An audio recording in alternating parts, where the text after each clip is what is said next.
folk, we are so glad that you're joining us chasing Foxfires, our home game of Dungeons & Dragons. Before we start, quick shout out to Syrinscape, an amazing program that helps you manage your soundtracks, as well as a variety of amazing background noises and music. They are an absolute lifesaver when playing online D&D, so definitely check them out at syrinscape.com. Now, after having returned from the Feywild, the party returned home to Thule. Here, you tried to stay in the confines of your home while Nax tried to learn a non-detection spell. While most of you enjoyed a little bit of downtime, Denarian found himself at the end of an interrogation by presumably Gina's grandmother.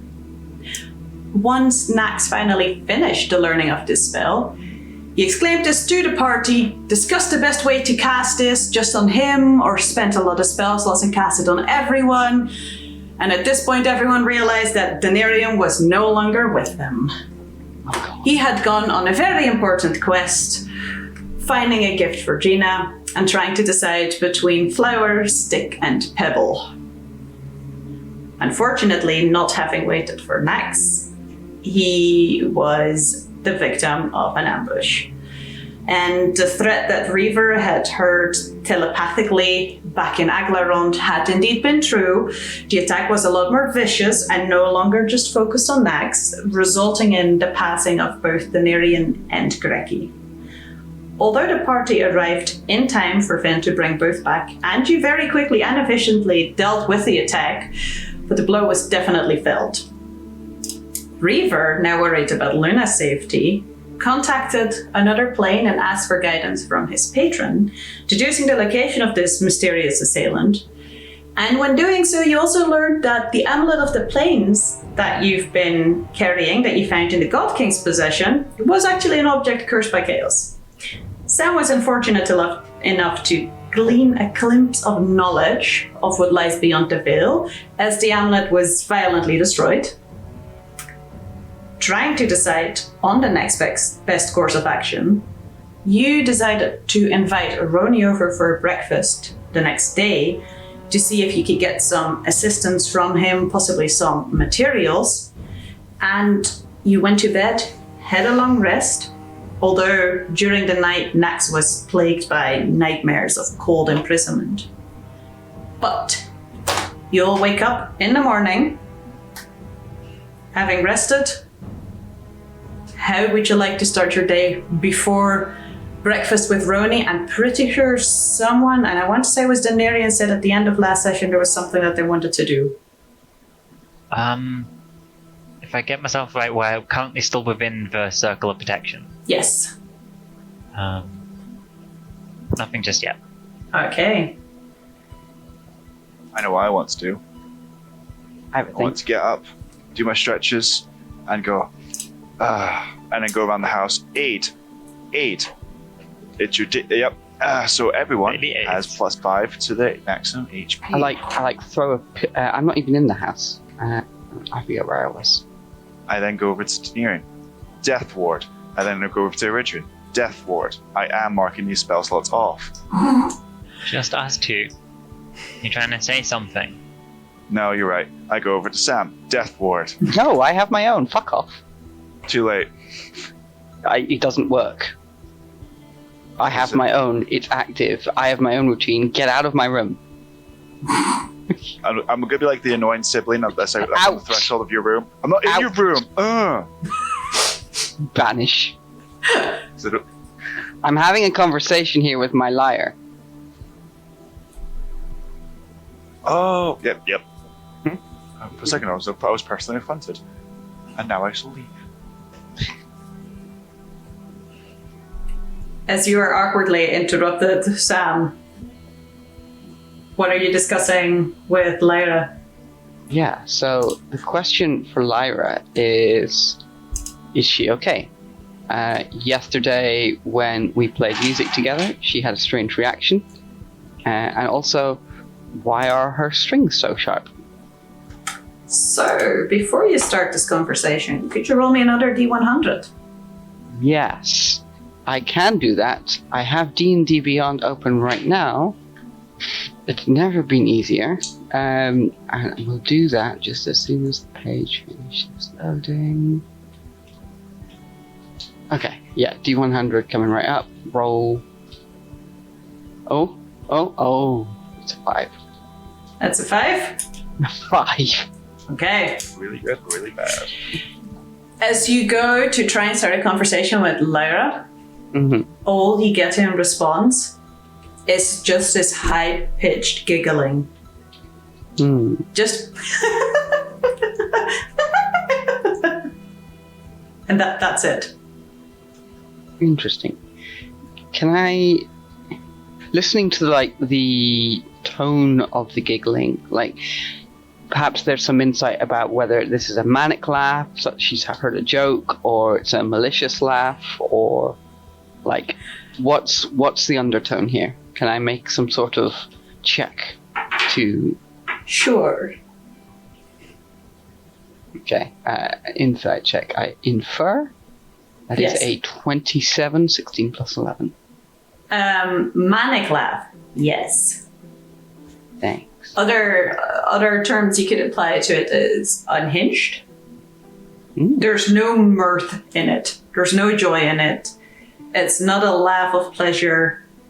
It just sounds like... It sounds like someone's gone insane and all they're doing is laughing. Cool. I will maybe just stay in my room. Well, not in my room, because I don't have a room that I've occupied. You do have a room. I've No. never once stayed the night there. You've given your room to Luna, I'm pretty sure. Yep. Yeah. I will spend my morning in my quantum location that is unknown until looked at. We don't know where Sam is. Just looking after Lyra. So the houses that you guys are in are very simple and small. They've got a kind of studio flat, kitchen, living room situation going on. And then you've got your 3 bedrooms per house. It's all ground floor. So if you want to stay in a home, you'd have to probably bunk in either the kitchen or the living room, or you can stay in the garden. I'm not against crashing on a sofa, actually. That's within. We'd be comfortable with that. Cat. So yeah, we'll spend the morning routine after we shoo Finn away from hovering to just maybe murmuring something. I'm trying to anchor Lyra in a very soothing and repeating fashion. As you continue to do so, the laughing just continues. Yep. And the more you focus on her, the more it's there in your head. And when you try and take a step away from it, it's still there. Not as loud, almost a little bit like tinnitus, but laughing. Right. Just constantly there in the back of your mind. Cool. I'm just being soothing and present. A rock, Okay. if you will. Okay. Noted. Thanks. Anything else anyone would like to do? Reaver's doing patrols around the area, basically just to make sure no one leaves the circle before anything happens. Okay. As you, especially Reaver, watch morning twilight turn into proper morning, you're up early enough to hear the birds chirp. And there's a lot of birds in Thule. There's all varieties of nice high chirping combined with the kind of raspy cawing of crows, and it's a pleasant loud noise. It isn't too long before you see the somewhat familiar figure of Roni walk down the road towards your homestead. Stands out a little bit as he is one of the very few tiefling on this island. For those of you who do not remember, his skills are very, very dark blue. It's almost his skin is so dark that you almost wouldn't see the fact that he's a tiefling were it not for the fact that you can just ever so slightly tell the skills apart. His horns grow very close to his head, and curl around towards neck height, and they're almost covered up entirely by his black hair. However, in his very dark appearance, stark contrasted against the Thulan clothing that he's wearing, these light linens that are very flowy and breezy. And it's a bit of a different look than when you first met him, when he was very much sitting at the back of a tavern, trying to be inconspicuous, hood, cape, pretending to not be there.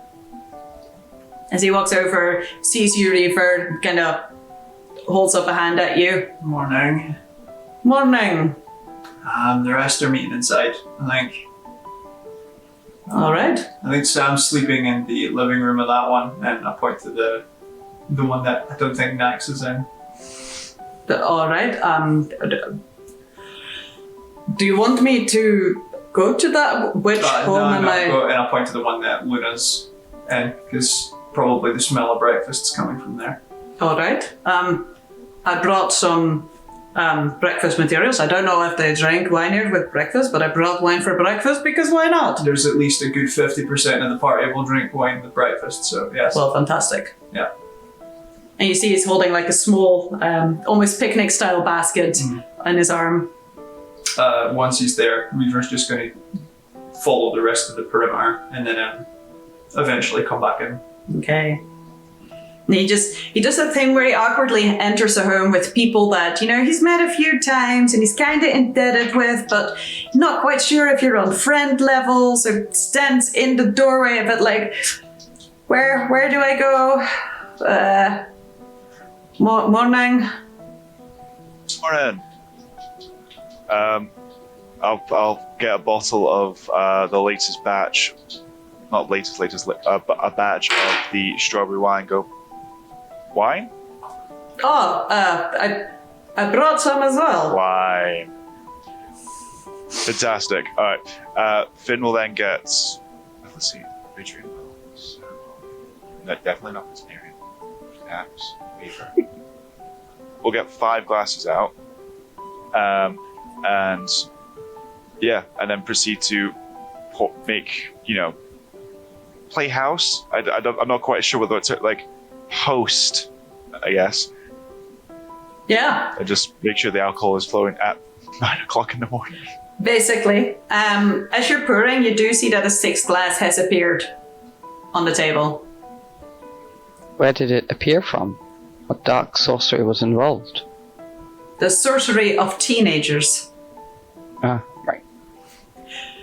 I see Roni's kind of, as you start taking out glasses, get a little bit more comfortable because now he's got something to do, takes out the wine.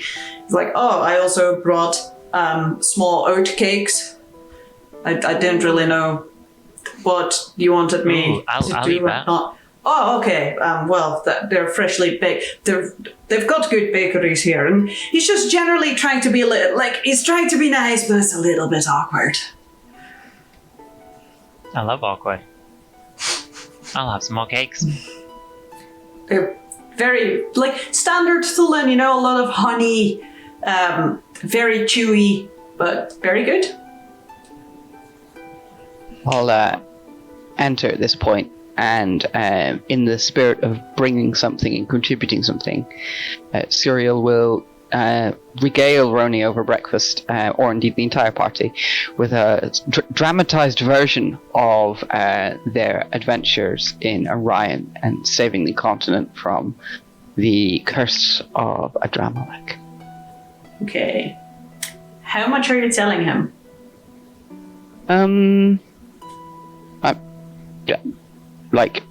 We'll probably, as dramatized versions go, we'll probably skim over things of intense personal nature, but I can't think of anything off the top of my head that I shouldn't be telling him. Okay. Yeah, because that didn't cause us any problems recently at all. Never. I'm a strong believer in aggressive openness and honesty. So, I see, is Finn wanting to interrupt me or just cue in an action? No, well, just as you're regaling the tale with incredible performance as always, I want to just kind of look at Roni, if anything, if the word Adramelech brings up anything, or if just because he is more, well, let's say, he's just more in tune with the arcane and just understand things. I just want to know if that's brought up anything. You can roll an insight check. I can. You like a performance check? Did Ronnie bring like a big bag of anything, or was it like a sack, or? No, he's got like a breakfast basket with cake and wines in it, but that's it. You guys didn't tell him specifically to bring anything, so he didn't come. Just checking. Yeah. Without burning, 26. without burning any of my peerless skills. 32. Okay. I'm really fucking good at this, you guys. Okay. As you are telling your tale, animatedly, whenever you're lifting a piece of egg, somehow the piece of egg makes its way into a minor illusion, becomes something. It's quite an entertaining tale. Particularly when the small purple worm bursts through the pancakes. Exactly. Powdered sugar in an imitation of the snow, because it was a white worm, not a purple one. My mistake. But as you're telling this tale, Finn, keeping an eye on his expression, he's very entertained. Good. He definitely seems to think that he should take it with a grain of salt because of the, he's looking at he's looking at a performance. So, he's treating it as such. A breakfast-based performance. Yeah, exactly. However... But in fact, the breakfast was not a lie.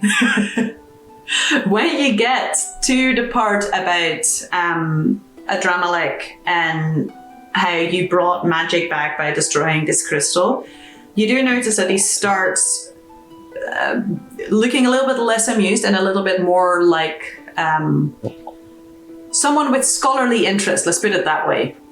I imagine when we talk about the sphinxes inside with the trap that was an anti-magic field, that might, with runes carved upon the ground emblazoned in purple, that might also capture. When you broke my glass. That entire piece definitely has him interested, but it's especially the idea of magic being gone entirely and then, being returned on such grand scale. He seems to take a genuine interest in it. And for a moment, he's entirely ignoring all the antics and, the syrup and the bacon grease that's going places. He's properly listening to what you're saying. And the moment you go on to, your Feywild part of the story, you can see for him the fun kind of goes back in, and this is entertaining. There's nothing of academic interest. This is all just, a good story. That's me. Pleasantries aside, I think we are about to go do something a little bit risky. More risky than trying to return magic to an entire continent.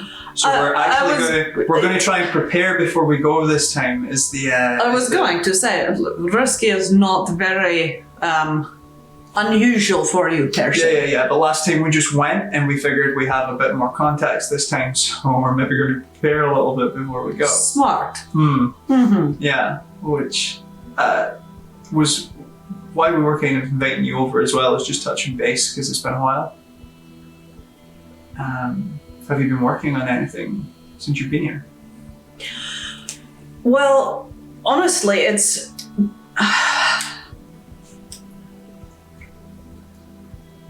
very strange to go from fearing for your life every day to living among a people that just bring you food for being nice to them. So it's taken me some time to get used to things and not think that they were secretly trying to spy on me and not look over my shoulder. But I've started gathering more materials again, I'm very curious about this dragon, and I tried to make my way up there, but I'm not allowed to go any further than the temple, apparently. But surely there must be some interesting ingredients over there. They have a lot of interesting natural trait happening here that I think could be part of components used in enchanting and such. There's a lot of I see a lot of opportunities here. Yes. I've slowly started setting up a workshop, somewhat hesitantly. If you'd like introduction to the dragon, first I recommend a gift of some kind. Dragons love treasure. This one likes jewels and very powerful magical items.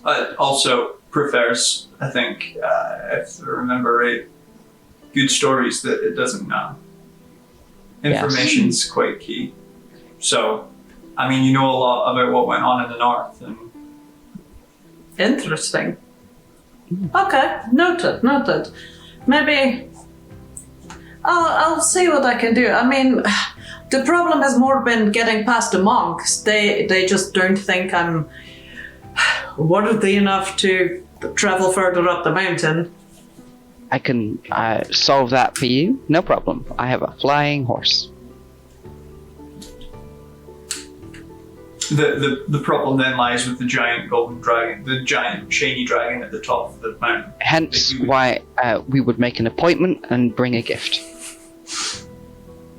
I appreciate that. I must say though, this is possibly my first home, and I don't want to ruin my chances per se. That's okay. There's no rush. When you're feeling comfortable enough to do that, then the offer is an open one. I'll see if I can make a magic gem of sorts. Something that would interest the dragon. It might be an interesting warm-up project. I have an idea. We should workshop something afterwards. No, right? Fire opals. I can guarantee that will go down very well. She's very keen on fire opals, but they seem to be a rare treasure of Orion, and they are high on my wish list for currying favor. I can see if I can try and find some opals and put them on a maybe eternal small fire. Ooh.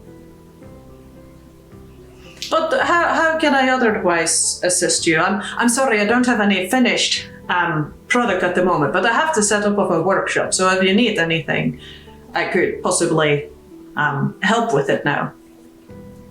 Sounds like the question is, what do we need for the next clusterfuck we get into after this one? Are you asking me? I share that question to the rest of the table. Since because our next clusterfuck is going to be days, if not tomorrow. Well, I know that Denarian wanted. Me. Can I have a request, please? My turn. Exactly this. Of course. Oh, how has the sheath been for you? Is it still working? Oh, it's so good. It's very nice. Does it stop working? Well, it shouldn't, but I've not had a lot of chances for people to test my items, so I'm glad that, you are doing amazingly. this. And my request, though, could you send a message, please, to someone? See, we can't really leave this place because of reasons. Can you send a message out to Gina to say that I can't leave this house because bad people are trying to kill us? And succeeding. Unfortunately, I myself do not have the ability to message people. I think we meant just what? Deliver. Oh, deliver them. Of course I can deliver a message. Yes, sure. If you describe this Gina to me, I will deliver her a message. Okay, I describe Gina in like a really bad, terrible way. But roughly, hopefully.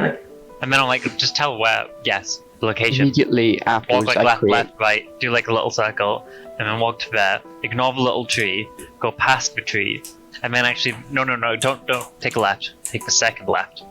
May go. I do two things. I create a minor illusion of Gina and a minor illusion of a top-down view of the city with a "you want to be here" star floating above Gina's house. Okay. So initially, as he gets I don't actually know it's Gina's house, but the place where Denarian went to met Gina for the date, I think, is Gina's house. Yes. So, as one of the forest walkers, she can often be found just in, the forest walker hut at the edge of town.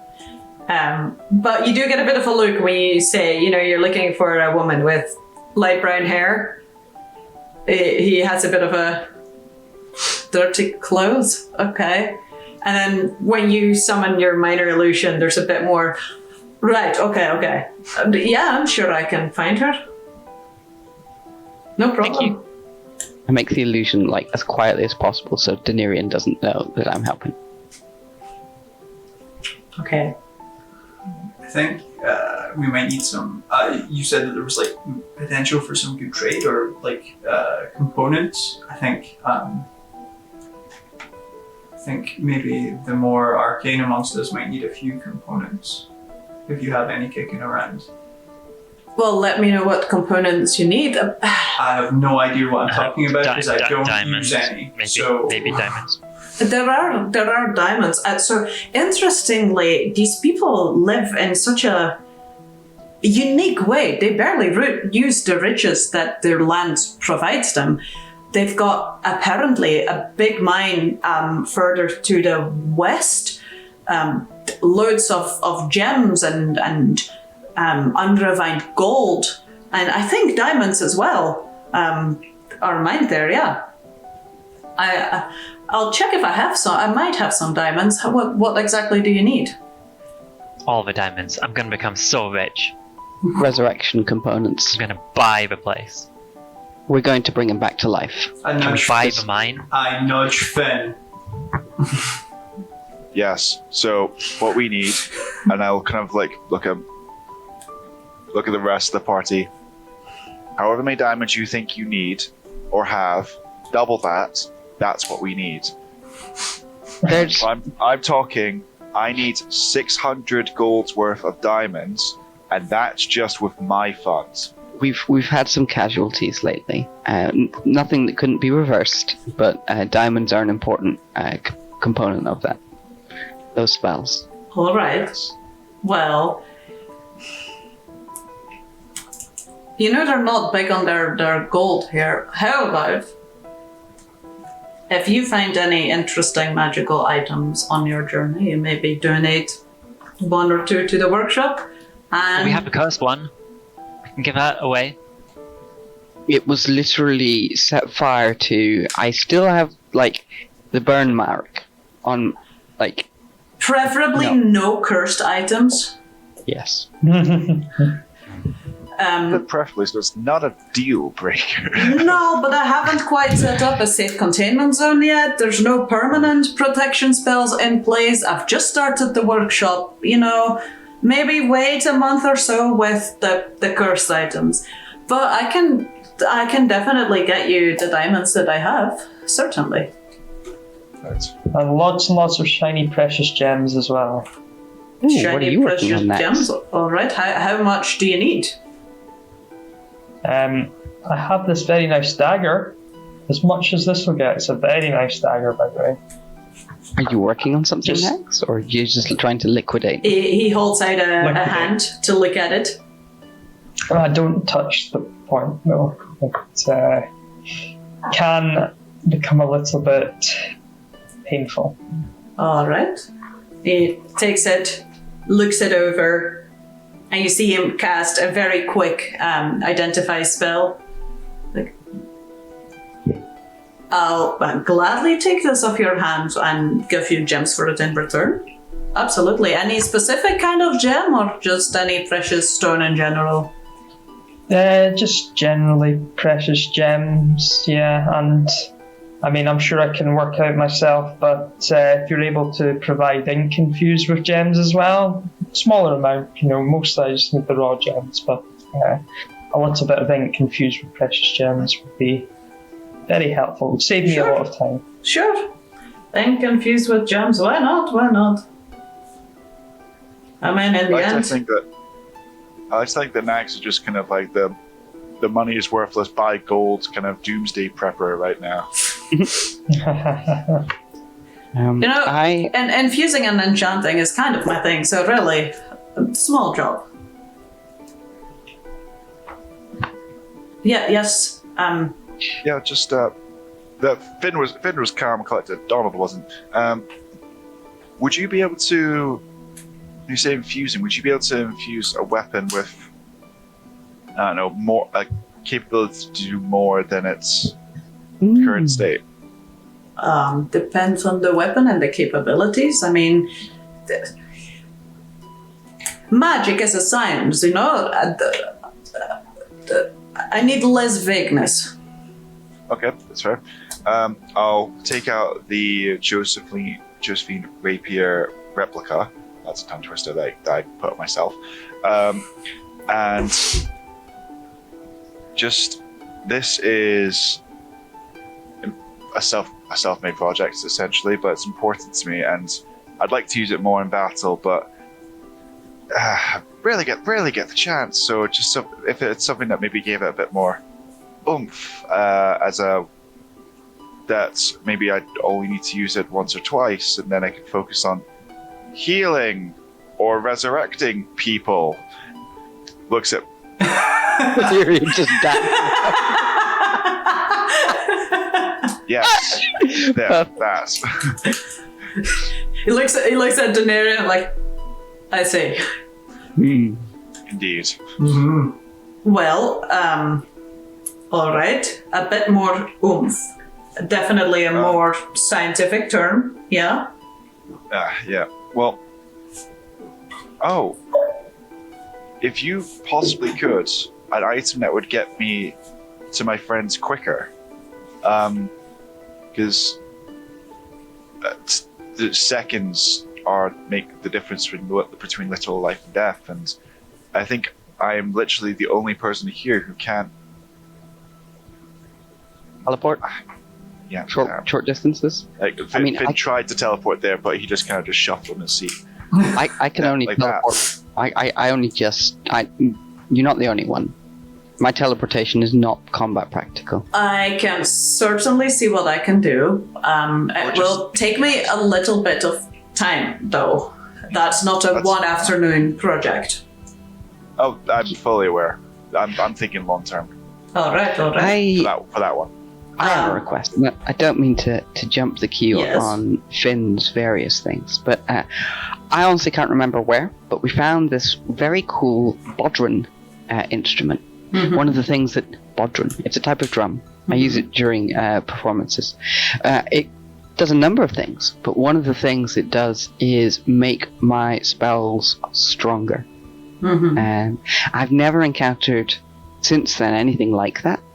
I'm not even sure, where one would go to find such a thing, but I'm very keen to find something like a step up in that regard. It's very frustrating when you're trying to calm down a situation and they're resisting your spells. I see. Well, I can see what I can do. Can I have a look at your bodhran as it is? And I pass it over. I also take out the robe of scintillating colours from my backpack, mm-hmm. And just put it to side because I'll be talking about that shortly. As he looks at it, he's like, there's a lot of complicated enchantments on this. I think I won't be able to replicate this exact product. It's quite unique. I can try and make you an instrument that is more could make you more convincing as such, but you would lose the additional enchantments that are coming with this one. I don't think I can necessarily do both. Yes. This is. You have to remember, I was never properly schooled in. This is all basement knowledge I have, self-taught. So. Well, on that subject, I find when I'm learning new songs, stories, and spells, seeing examples of other people's works and understanding them is very helpful. And with that in mind, we came across this robe that didn't really fit anyone particularly when we were divvying it out, and it's the robe of scintillating colours that has the AoE stun effect. Yes. And it forces disadvantage on attacks made inside bright light. Mm-hmm. It wasn't really It was powerful, but it wasn't really anyone's specific vibe. Can no one use that? I didn't. I mean, I could use it, Yeah, but that sounds. Yeah, this was one of the things that got hoarded at the time. You got it during the after the Eladrin. Mhm. Not Eladrin anymore. Eladrin Illithid battle. Yeah. Yep. Yes.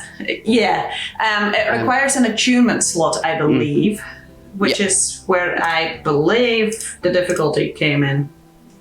Surreal. Did you Hey. see disadvantage in bright light? That's what my scribbled note does. I'd probably have to attune to it to refamiliarize myself, or check the Discord. I have a spell that might combo quite nicely with that effect. Oh, we should have had this conversation sooner. It's a fairly recent addition, only. Congratulations. Okay. Either way, not using it at the moment.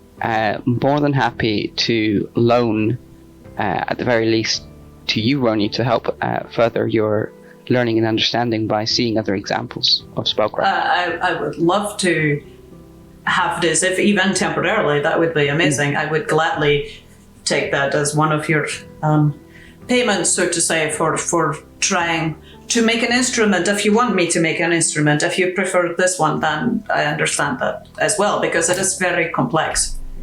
Would you need to dismantle this one to make a new one? I don't really know how enchanting works. I don't think I would need to dismantle this one. Well, it depends. I can't upgrade this one. Yes. You would get a new instrument. Mm-hmm. Do you have a preference for instruments? I'm not very musical myself. I remember almost a year ago, I gave away, I think it was my panpipes, to a struggling bard. It would be lovely to get a new set. I've never gotten around to replacing them. So some sort of wind instrument that suits would be awesome. And yeah, I don't know how long we'll be away on this mission, but more than happy for it to be in your care when we're not. Yes, maybe some sort of kazoo or vuvuzela maybe would be a joke. I will try my best. It will take some time as well, because this is a more powerful enchantment, but I can certainly yeah. And I don't know what our expectations are regarding life or death battle, where we're going. Have we talked about that yet? Whilst I was you're wanting diamonds. Yeah. Yes. Okay. So we are going to a place called the Frostfell. I don't know if you're familiar. Another realm.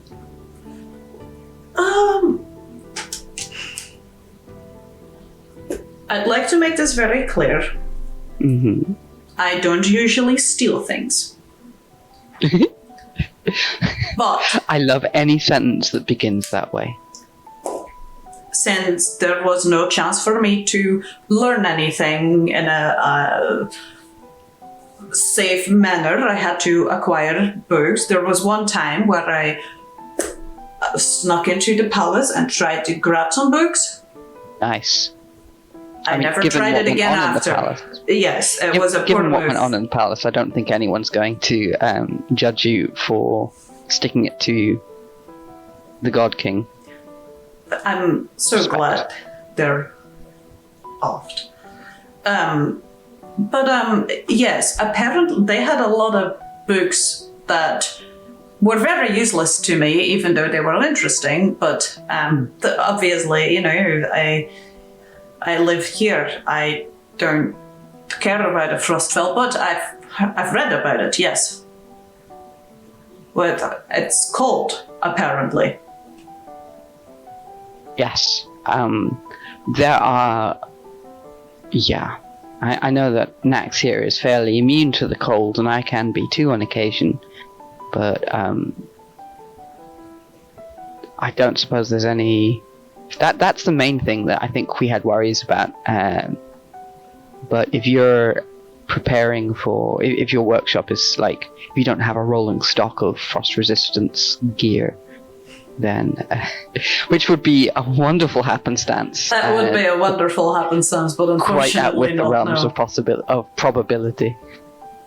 I mean, I could work on something for the future, but I don't think it's going to be a regular holiday destination for anyone except maybe Nex. Would you be able to shift an enchantment from one thing to another pretty quickly? Depends on the complicatedness of the enchantment. Weaver like thumps his bag down onto the table, opens it up, and pulls out the frost plate mail. As you do so, you like move some of the pancakes to the side as your bag nearly hangs in them. Half plate, sorry. Okay. Half plate? Oh, maybe. Is it a half plate or a breastplate? I can't remember. That one, that's breastplate. Was it the same thing? Yes. Breastplate. Yes. Yeah. It's a +1 Yeah, armor. Armor. Breastplate. cold resistance.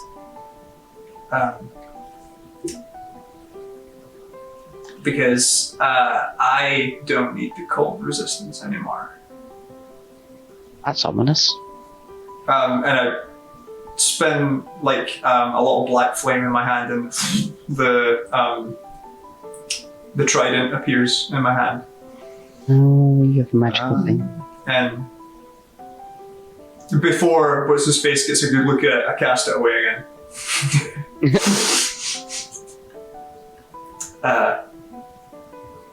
But yeah, if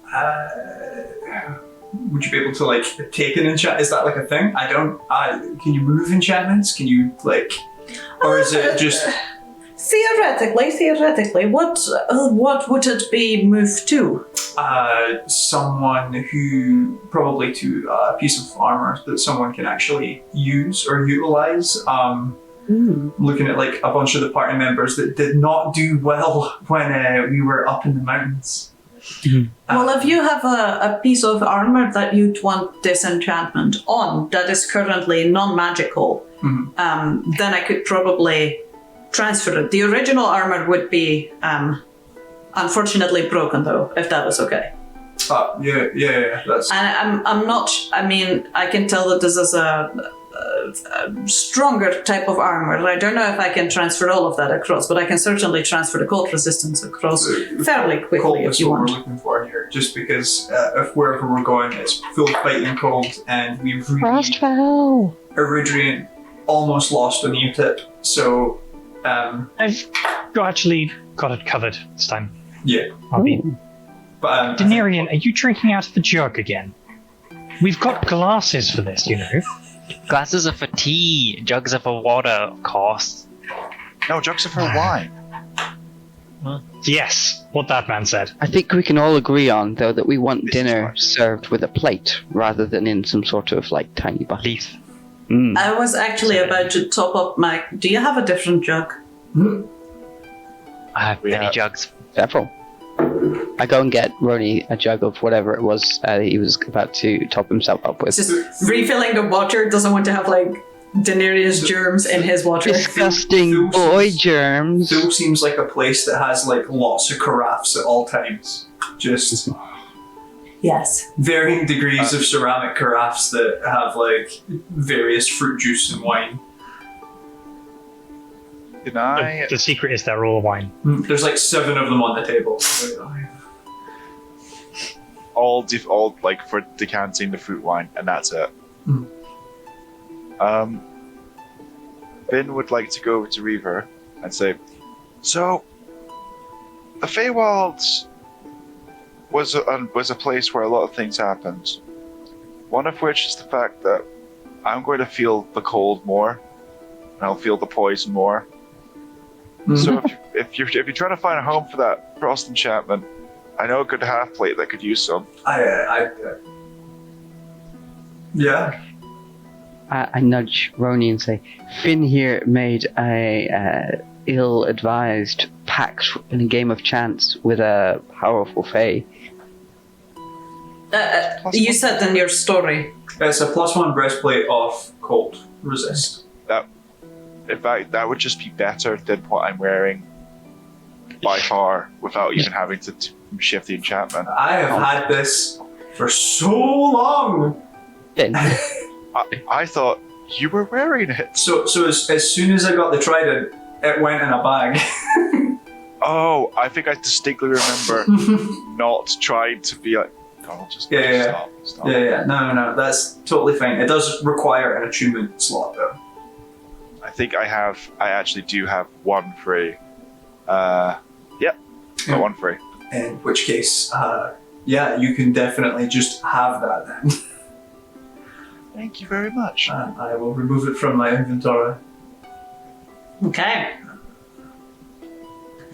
So no emergency frost. Just a wind instrument and a rapier of oomph. And ink infused with gems, as well as gems and diamonds. Mm. In return, you give me a dagger and... The loan of, whilst we're in town, I'm happy to lend a lot more than just the robe, but could loan the magical item if we're not using for your study. If you're looking for like odds, ends, and materials, I've got a few things that might be of interest. Who has the ring of shooting Possibly. stars? It's Nice. still in my inventory, but I distinctly Nice. remember giving it away. Don't think so. Is it still in my inventory? This is 'Cause that's this is where all the hoarding comes to light. Verifying. I thought I'd given it away when I used up all my inventory To be slot. fair, normally what happens is it's been known that a tragic thing immediately happens after we get cool items, so we never get round to dishing them out. Especially the stuff in the Feywild. It was like, oh, here's like all this really nice stuff. Tragedy. That's good stuff. If no one's using it, then I can hold on to the robe, which has slightly practically more use to me, and leave the ring of shooting stars with Roni. Roni will sneak one bit of bacon probably and then be on his way to gather materials for you. Is there anything you would like to do while you wait on him? I think, I said I was resupplying the herbs for Yes. the healer's kit on the herbs that we grew in the garden. Mm-hmm. And we're effectively housebound for the next day, 2 days? However long it takes for it to get done. Mm-hmm. Aye. Because I'm itching to go because there's multiple reasons why, but like the fact that it's kind of gone to this point. But at the same time, I don't have the diamonds to bring people back. All I've got left is the one drop of life left, which I'm saving for when I don't have diamonds. Oh shit, things be bad. So a thing we could do would be go anywhere that isn't here. But that would also risk, like we could go shopping in one of the many locations that we've been before. But it also has the risk of us being attacked by a group of shadowy assassins. It's not just us. We went shopping somewhere where like civilians might get involved, and it's going to be quite hard to explain. I swear, officer, we were just fighting the invisible creatures. That's why the market burned down. Yeah. We have the non-detection spell though, now. Like, it's not a threat. Non-detection for like one person, or is it for like a? It is quite expensive to cast for everyone. I mean, If there is... Oh, sorry. I would be less concerned if we stick together going out. We're probably quite capable of dealing with them when we're all together. I mean, I need to see how his armor fits. So I guess we could spar with Reeve for a bit. Okay. Yeah, because it does take an attunement slot, so you need to spend an hour with it, which sparring would be a very good way to attune to a piece of armor. I've sparred in a while. We've not sparred in a while. I'll give you a run for your money. Okay. I got a new spell. I'll kick your ass sideways. 10 minutes only, though. Are you going to use set new spell? Beg your pardon? Are you going to use set new spell? It depends on whether or not Finn accepts that joking challenge or laughs it off. I'll accept that joking challenge. Okay. 100%. Make sure to And I will- mark off a spell slot. Use the 6th level spell to cast Transformation, reverting to one of my older personalities with a lot more martial experience than the current one. And kick Finn's ass.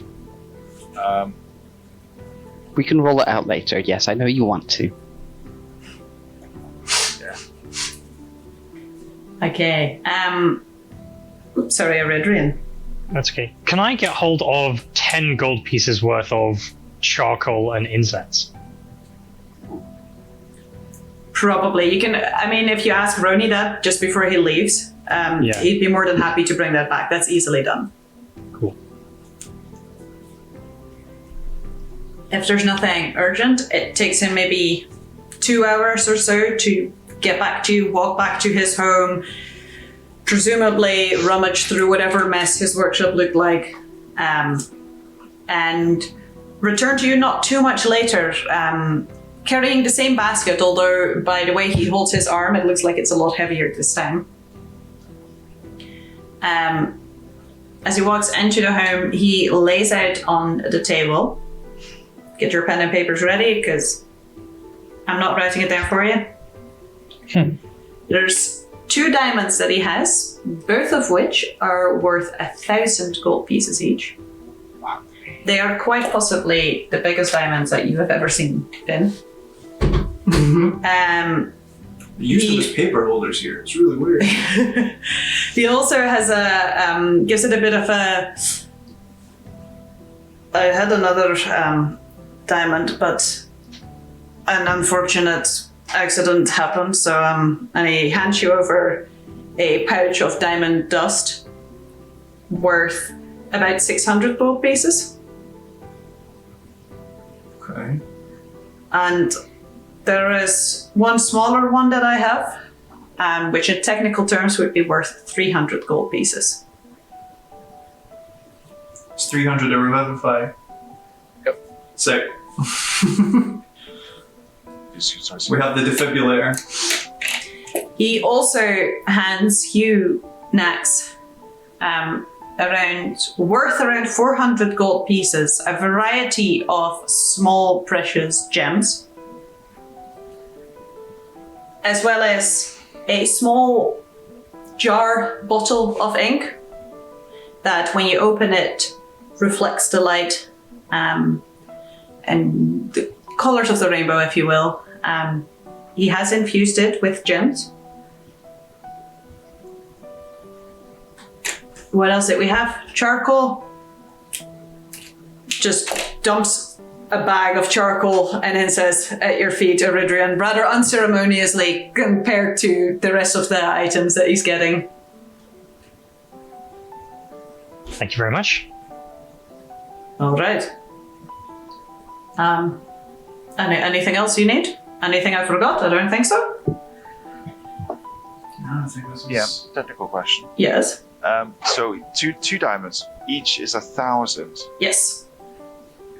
Could I ask him to just split one in the middle so I got 2 500s? Or So you can certainly try to do that. oh, not me. I mean like an actual jeweler. Yes. If you get a jeweler to do that, you could get 2 worth 500. Yeah. 'cause Ro- nothing I have requires 1,000. Roni is happy to do that for you. It will take him a little bit of time, but you can, if you want, you can make that. Yes, I would like. Well, I'd rather have 2 500 because not Raised Dead. No, it is Raised Dead. Not Raised Dead is 500. It's just Anime Dead that I don't want to use. That's 500. That's 500 gold diamond. Price 300, and then I think it's Resurrection. That's 1,000. oh damn! Yeah. I fortunately do not have that. If you want, you can get 4 times 500 instead of 2 times 1,000. For obviously 2,000, I presume. 4 times 500 is point. Yeah, no. I'm just like, it's not like we're buying the diamonds off him at market price Oh, kind of situation. Yeah. he considering what you've given him and the promise of future magical items, that works as a trade for him. Yeah, figured. Yeah. Just he wasn't putting his own markup on it. So No. 800, and we were paying 1,000 for it. So. You guys saved this guy from more or less certain execution. You know, it manages to keep prices down when you do that. Then we took him to a new home as well, Yeah. which is just as valuable. Yeah, think of the horse and cart costs the entire way. That's I'd like to just quickly go to the party and so, I think, do we have any like group funds left that are made specifically for the fact that we need diamonds? yeah. We do. I mean, I'll get back to you in a second because I can help you somewhat. But asking roommate, is this the extent of gems you were able to acquire? Short notice. If you need more, I can try. Like another 1,100 GP worth of gems would be. Oh, I don't know if I could gather that within a day. It would take me a little bit more time. So depending on how urgent your quest is. Okay, well, tell you what then. I'll return you these 400 and ask you the additional ones if you can. How are your carving skills? My witch skills? Carving. Or Or do you know someone who could? depends on what exactly you need carved. I'm very good at carving engravings and runes. Nax just stands there with his hands on his hips and poses. One moment, hold the pose. Let me remember, there's plenty of jewelry makers in Gothip around here. I can certainly commission someone for you, absolutely. Yeah, and decorated with all these gems. This is quite important. So you want, how many, a statue of you with a lot of gems? Yes, ivory statue decorated with 1,500 gold pieces worth of gems. Oh no. Oh no, I remember that one. Narrows his eyes at you for a moment. He wasn't born yesterday either. Alright.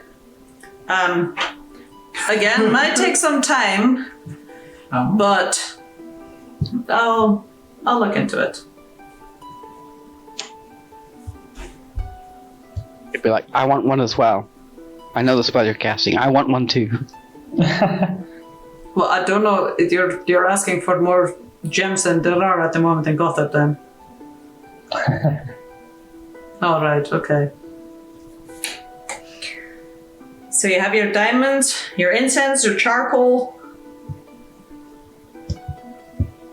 Okay, are we going to wait on, like, do we want to wait and then see if we can get him to chat stuff and get stuff? How long do you think that'll take? It will take him at least a week, he said earlier. At least a week. Yeah.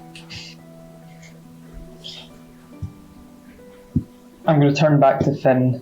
Finn, so tell me, who currently has possession of your stole? And pull a tiny diamond from my robe. Oh.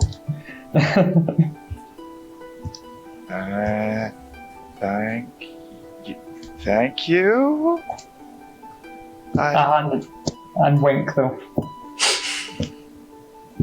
I'm not going to roll an insight check because I don't think I want to know what a bunch of horrors. It's like, you know, that blissful ignorance. I think Finn's going to go for that. How much is the diamond worth? 500. Oh, damn! I mean,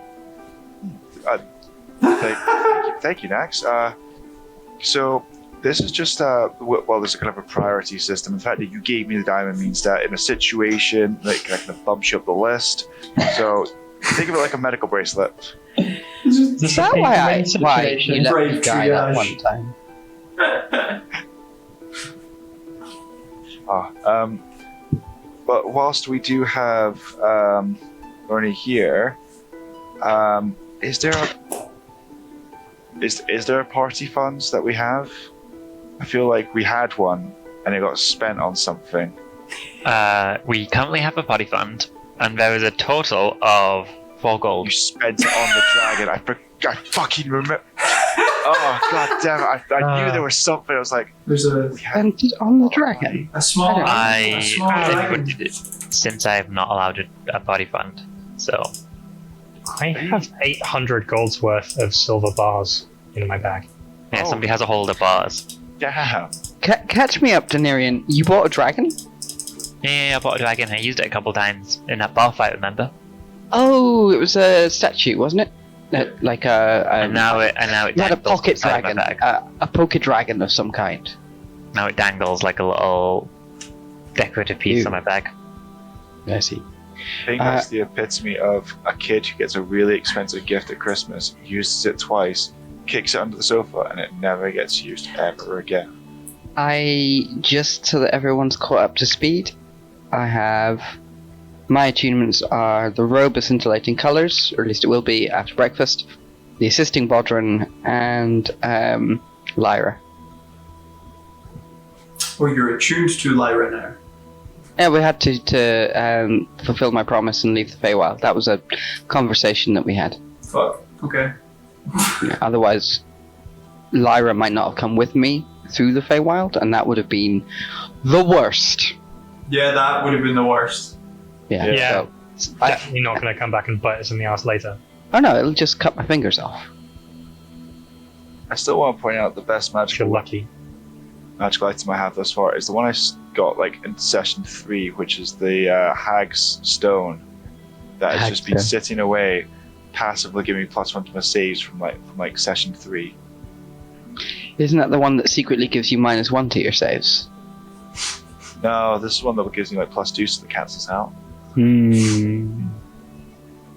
We never actually verified that it too wasn't cursed.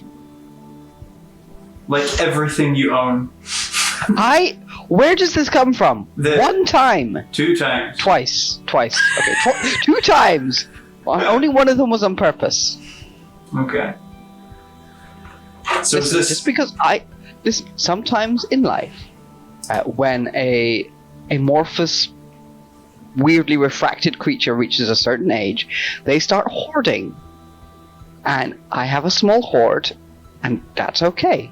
All lifestyles are hoard. valid. Curse Yes. Horde. Yes.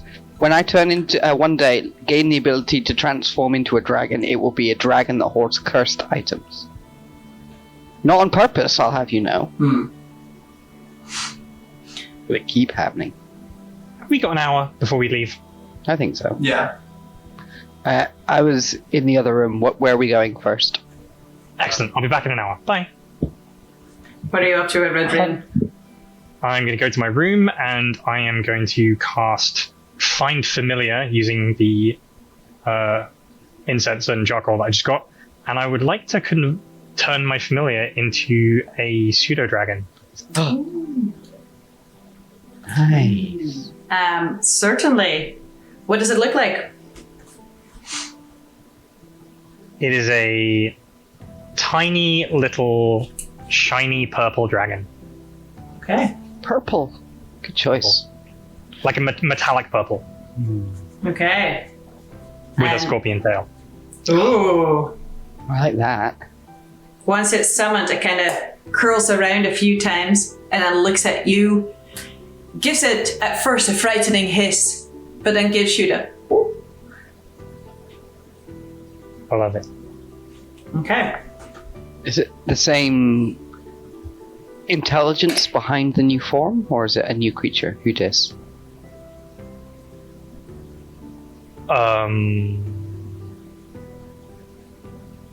I mean, in terms of actual gameplay, my last familiar didn't really have any, like, presence. So narratively, it doesn't really make much difference. Neatly avoiding the question. Okay.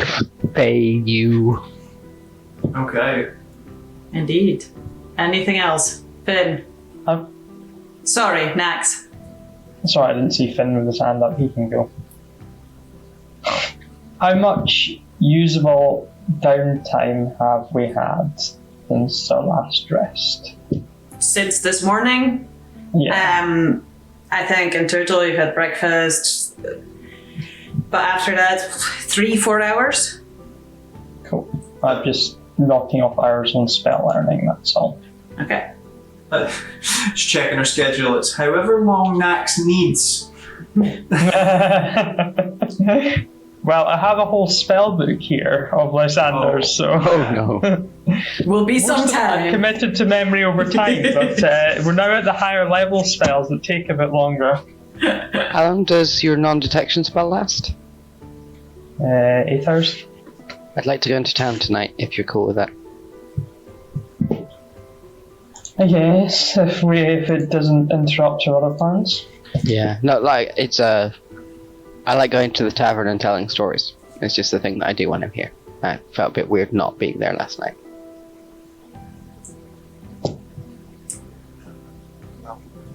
Could I possibly ask for? I've only got 600 gold.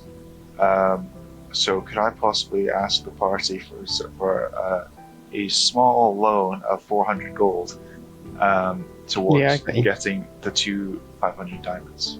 I think we're just getting them. He's not charging us. Yeah. You don't have to pay for them in gold. He's just giving us those diamonds. Have you forgotten how I Fool gave him a works? hella expensive dagger. Oh, Yeah. That I too. see. Yep. I did not appreciate that. Also, If you want, I can loan you 40 Orion Platinum, though. What? If you still need the gold. No, I mean I'm good. I'm good. Thank you very much, but no, I'm good. Thank you. Okay. Don't look at kid horse. Okay. are I we give Finn a little pat. right? When are we going? Like, when are we going? Because the sooner we go, the better. But this keeps getting Next. stalled and put off. So Next, when is your next big milestone in spell learning? Well, if we wait until tomorrow, so like, if I spend another 11 hours learning a spell, Most of the day and evening. Yeah, exactly. So tomorrow should be fine. I will have what's it called? can Plane shift committed to memory, which may prove We do need that, useful. though. can I assist Nax with helping him learn a spell? If I use a certain ability to talk to the person who made the spells in the first place. Ooh, okay. Clever. I was about to go, but how would you proceed to do that? I have two ways that I can actively, I can one, actively talk to him, or two, I can channel him. How would you channel Lysander? I just got a recent spell that lets me channel a dead acquaintance, and gives me proficiency in whatever it was that they were proficient in.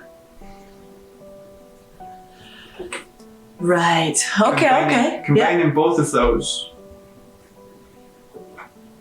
I would certainly let you use that. Yeah, absolutely.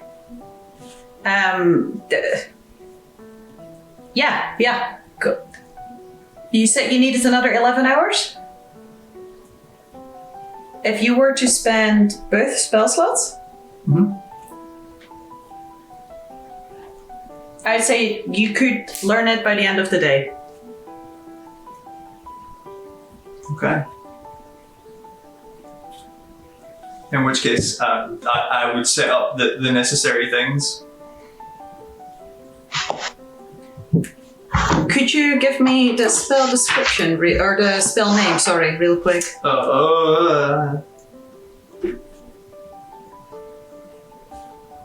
If I can find it. Excuse me.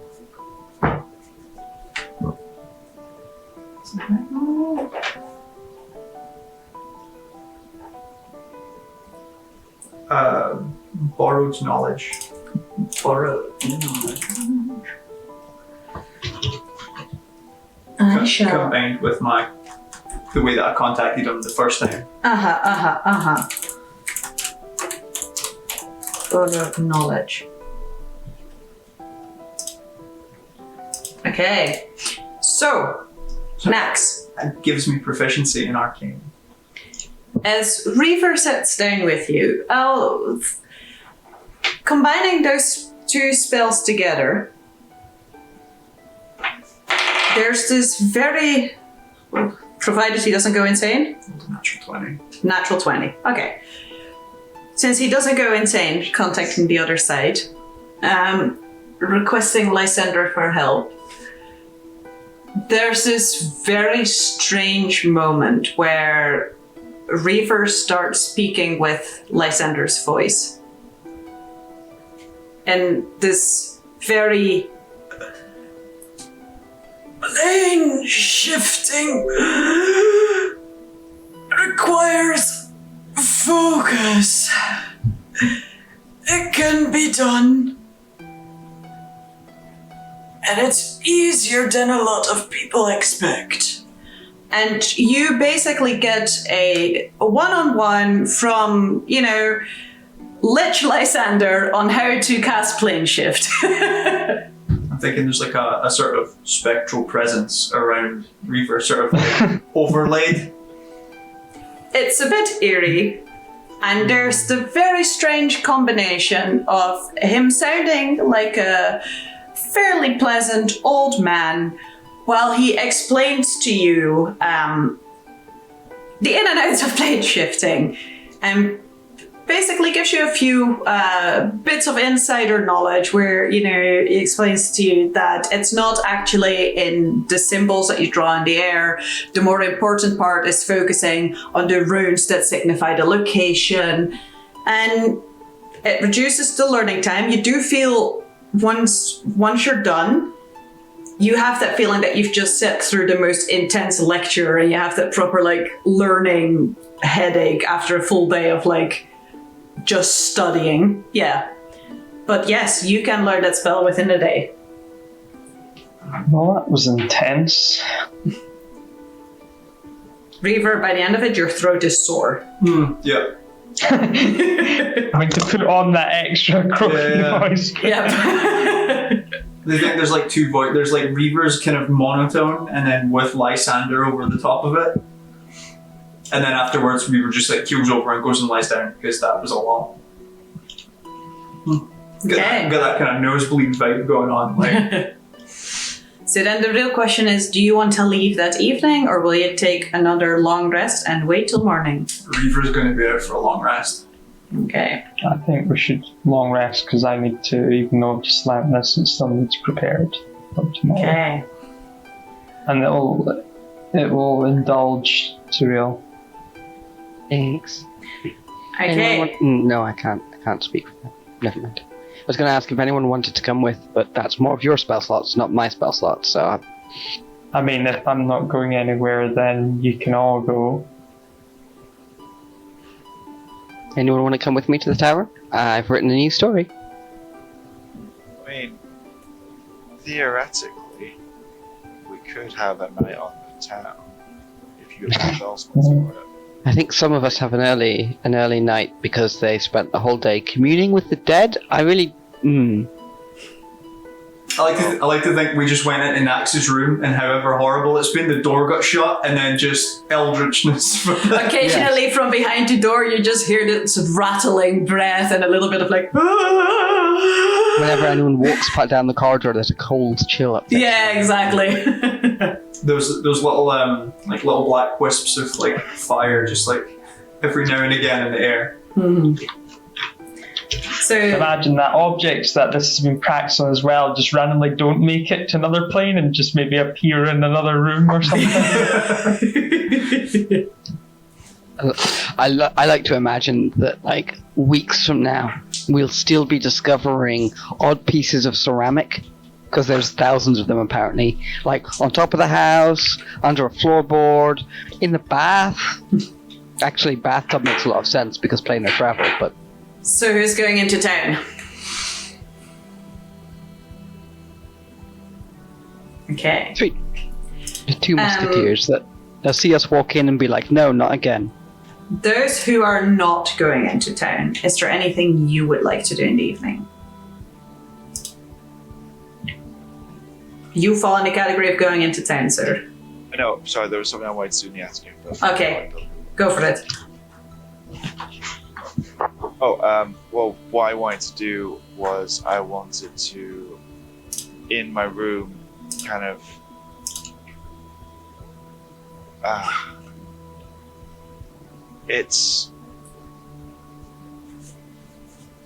wanted to have it set up with, like a weapon stand where the rapier will be a little bit of like an incense holder, and I don't have that anymore. I traded that away.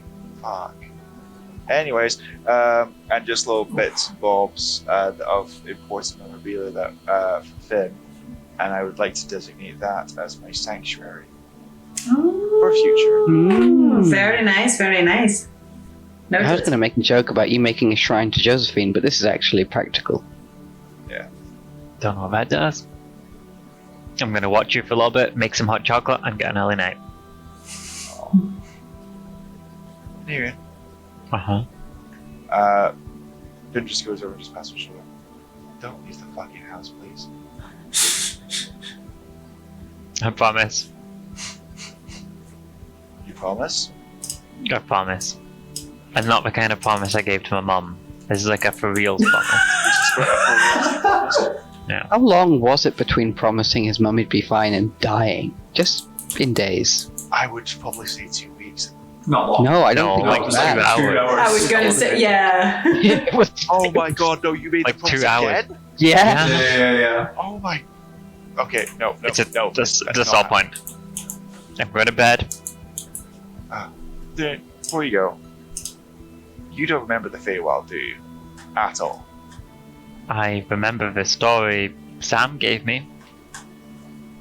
What story did Sam Sam give? filled in my memory with butterflies and rainbows. It was all nice.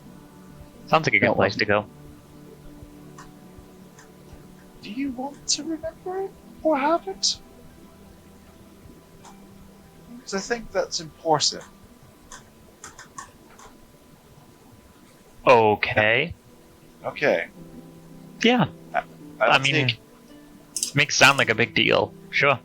No, I mean, you know what? And I'll use 100 gold worth of diamond dust to cast Greater Restoration on you and disrupt the Feywild's memorial to effect.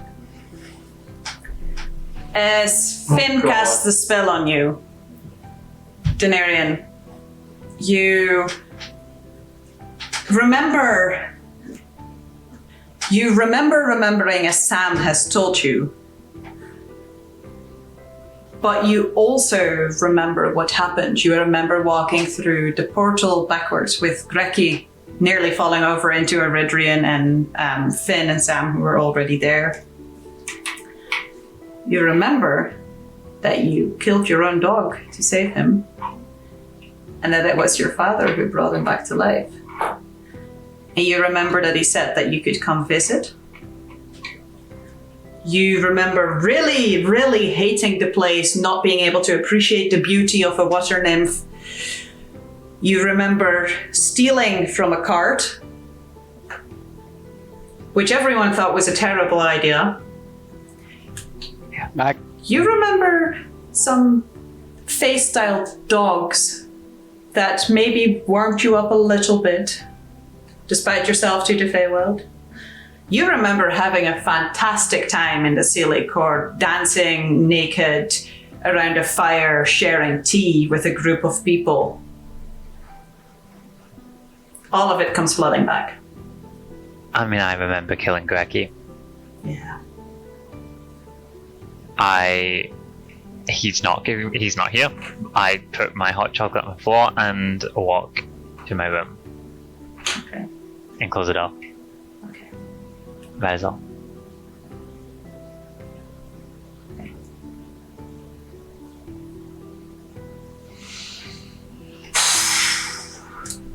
those of you that are going into town. Yeah, I'm tapping my foot like outside, waiting for Finn. Gotten dressed up, not especially much, but at the same time a little bit more than is necessary because it's a day off after traipsing through the mountains, then having the stress of Illithid and the Fae, and not knowing if Tatiana holds a grudge. Turns out she doesn't even remember me or really care, which is actually both a relief and slightly insulting, but there's a lot to unpack there. I'm just padding the time until MacLeod gets back to his keyboard. I've left a note with Luna to give the both of them before they go. Ooh, Okay. Does Luna have this note in her possession? Yeah. As in, like, before I went to go to Nax, I'd have given the note and been like, make sure you give this to them before they go. Does Luna want to come too? And then sort of like smirk at Luna in a way, and then continue to the... Okay. Just Is Luna old before enough for taverns? just before you go out, Luna will be standing there with a note. Oh, hey, you want to come too? I don't know if you're old enough, but I won't tell your brother if you don't. Of course I'm old enough. Okay, I don't know. Would you care to share what's in the note? Yep. It says, put Luna in danger and I'll kill you myself. Okay. Now, It's an instruction. here's the thing. 1 second. Luna has 100% read this note. 1000%. Yes. So, the two of you never received the note. Of course not. No. And the first thing Sam says when she sees Luna chilling by the boundary is like, oh, hey, do you want to come with? Of course. Amazing. Where are you going? We're going into town. We're going to the tavern. I'm going to tell a story. It's a new one. Never before heard. Inspired by true events that these people won't let me forget about. I mean, I've probably already heard it, but sure, I'll... I said tag inspired, along. not a true retelling of. Okay. You travel to the inn, which here sits at the edge of town. The inn here is very... Just to yeah. confirm that both Finn and I do actually receive the non-detection spell from Nex before passing over the boundary. Luna as well, she's coming. I don't think Luna needs it, but yes. Just on principle, because part of me is aware that if Luna gets in danger, and it's even remotely my fault, in fact, honestly, the syntax of that note read like an instruction, put Luna in danger, and then I will kill you. Like, this, like a foretelling, not a threat. Okay. Anyway. We buffed. You're covered against graying. Going into town, to the edge of town, the inn is often frequented, as especially, Surreal, by traders, people that actually come and go, as well as, people at the end of their working day who are just having a drink together. A middle-aged woman with long blonde hair, Lorena, runs the inn. You are a familiar sight to her, Surreal. Yeah. As you've been here It's just before. called the inn, is that right? It doesn't have a name. No, it 'cause doesn't there's really only have a one. name. Yeah, there's only one inn. People just go to the inn. Exactly. And her name was... Lorena. Yes. Lorena. Thanks. And as you arrive, it's, end of day, hustle and bustle. People are having a good time. It's a very, very pleasant atmosphere. It's definitely a comfortable, warm, cozy tavern. There's a lot of light wooden interior and tables, and it feels like a place where you'd feel safe taking someone else's sister to. Yeah, that was the vibe I'd received. Yes. Several. Yes. It's not a dive. No, absolutely not. Yeah. Sweet. All right, you can grab a table. Yeah. And I will check with Lorena if it's okay to tell a story tonight. As is. She'll give you it's so lovely to see you again. Welcome back, of course. If you want to, I don't know, since you guys are always traveling, yeah, you can absolutely have the stage. Go for it. I'll give you and she gives a... Returning from being gone for some time, you'll know her. Surreal fire song for your amusement. And don't worry, we'll have some meat ready for you afterwards. Thanks. I stride on confidently to the stage, clap my hands, and say, "Today I will tell you the tale of Samaragos and the Cursed Horde." And I launch into a story about a dragon that just couldn't help but hoard cursed items. Never intending to, but the folly that involves until one day an aspiring wizard child stumbles into their lair, shenanigans ensue, and the Dark Lord is defeated. Or is he? Okay, you get a applause. People enjoy it. There's like raised tankards. A major illusion for special effects. You'll have noticed, Finn, that as Surreal is telling, Luna has gotten a drink, but to your seasoned eye, it looks heavily watered down. It's like a shandy, essentially. The alcohol amount in it is negligible. Yeah, you need to drink a lot of that to get anything out of it. Yes. That's fair. Mm-hmm. And she is sitting highly entertained watching Surreal. 2 seconds, I think the computer just crashed slightly. And on that note, we're taking a break because apparently we've crashed.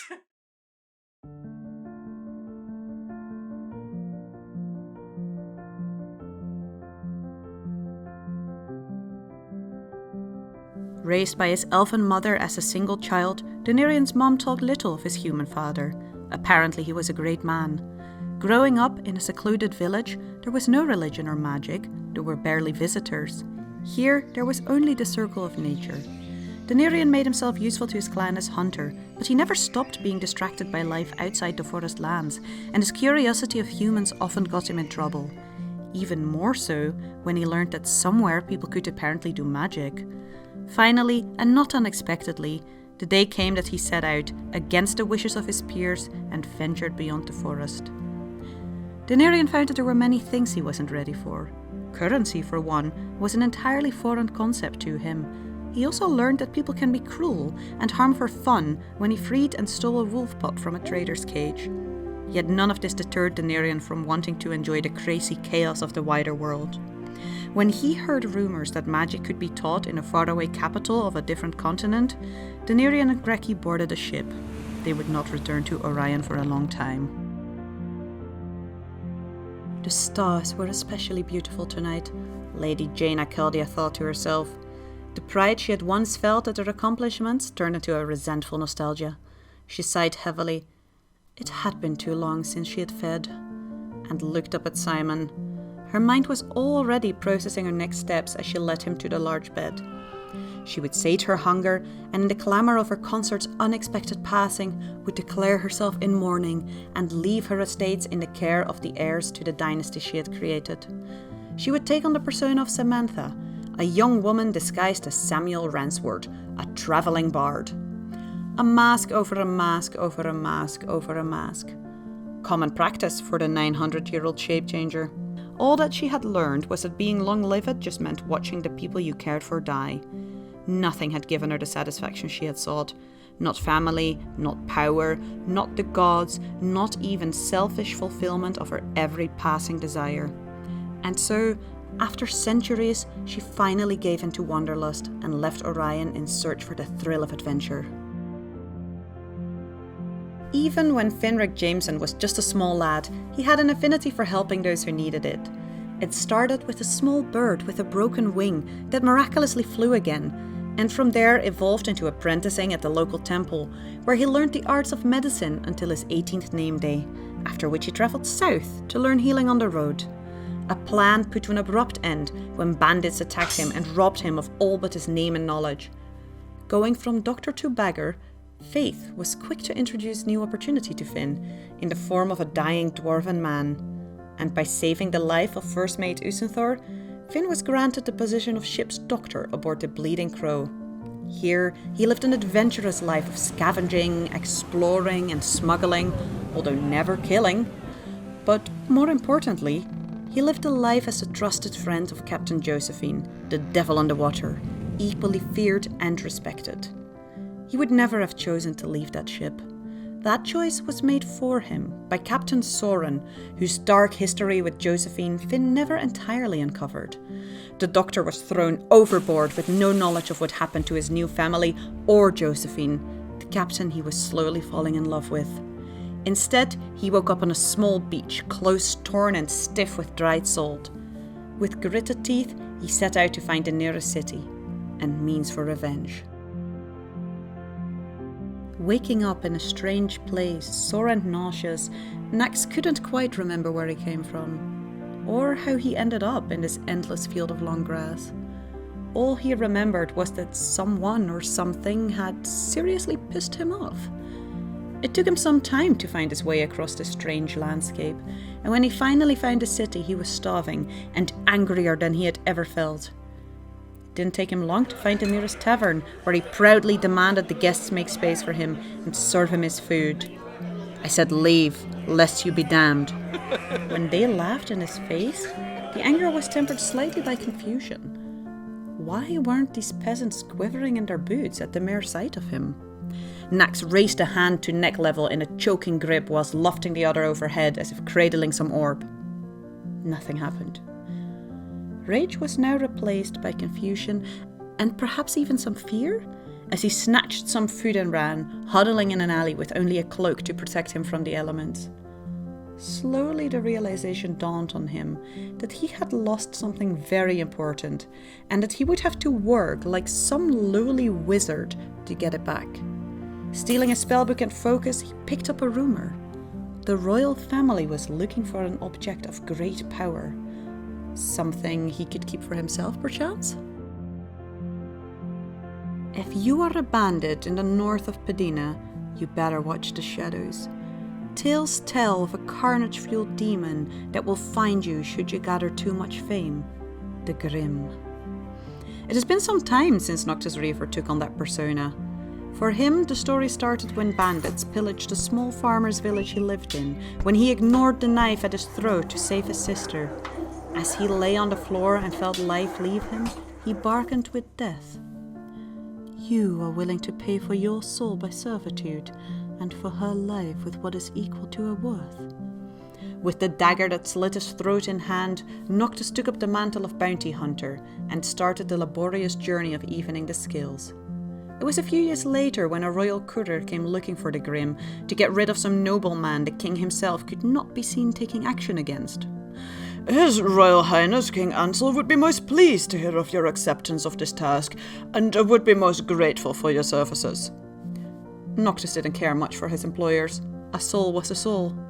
Completing his task with ease, he set out for the capital of Astrakani to collect his payment, and to collect a new unexpected job, one that required him to join up with a motley group of 5, who he introduced himself to as Reaver. Loving to play parts of mystery and intrigue, it was both mantle and name that Eridrian put upon himself. Leaving an unexciting life and a sad past behind entirely, he surrounded himself with the more magical and dangerous aspects of the Feywild, and became an emissary for the Seelie court, spreading the good word.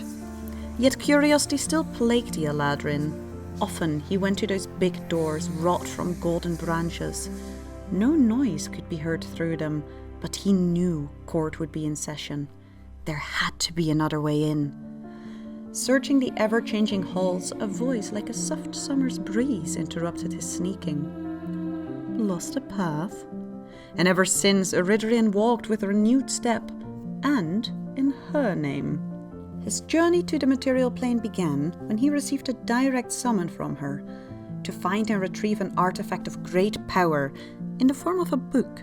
Setting out, Eridrian infiltrated a strange and dull palace, working together with a group of hired humans.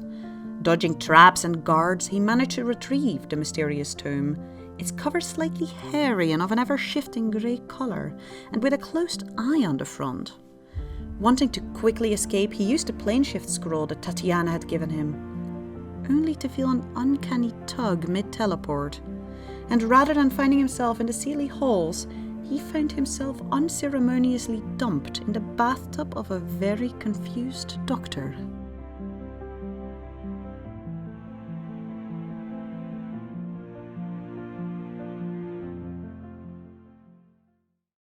Back to the tavern. Suriel, you have performed. Finn, Yes. are you holding up your hand to say something, or are you twirling? I'm fiddling. Okay, no worries. Suriel, can I have a performance check? You may, yes. Performance plus 15. And I will use a peerless skill and burn one of my bardic inspirations to add that to the roll. Bringing it up to maths 26 plus 8, 32? 4. 34. 34. As you are done with your performance and you see the applause and the yes, you notice, almost miss it. Mm-hmm. Someone, regal-looking woman with almost golden hair with some green streaks in it, walk out the door. Wow. Anything else you'd like to do while you're in town? No, that was it. I would stay the night, but the spell won't last the whole sleep. So, as my tradition of pub and then sleep is done, I'm good. I wanted to tell a story, roll something high, and impress people. So Yeah, it's a very worked. simple creature. Absolutely worked. Could have been high. Luna seems to be having a fantastic time, just like looking around, being out with the cool people. Yeah. Out of curiosity, there won't be many teenagers at the pub at this time of night, a tavern at this time of night. The later it gets, she definitely starts to be a bit young. Yeah. But at the same time, you can tell that, Lorena can tell that she's not by herself.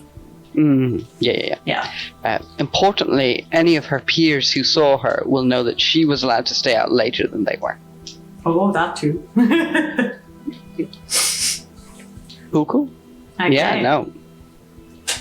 You I'm return done. home for your long rest? Yeah, throw up a magnificent mansion, relax in style, since I'm not teleporting. I haven't been teleporting today. Okay. Get that spell slot back in the morning. Okay. Oh, wait, no.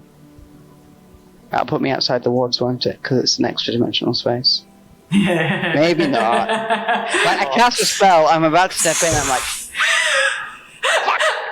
Saw Ryan's face. I've just. So yours was like, he's fucked this. He's fucked this. He's fucked this again.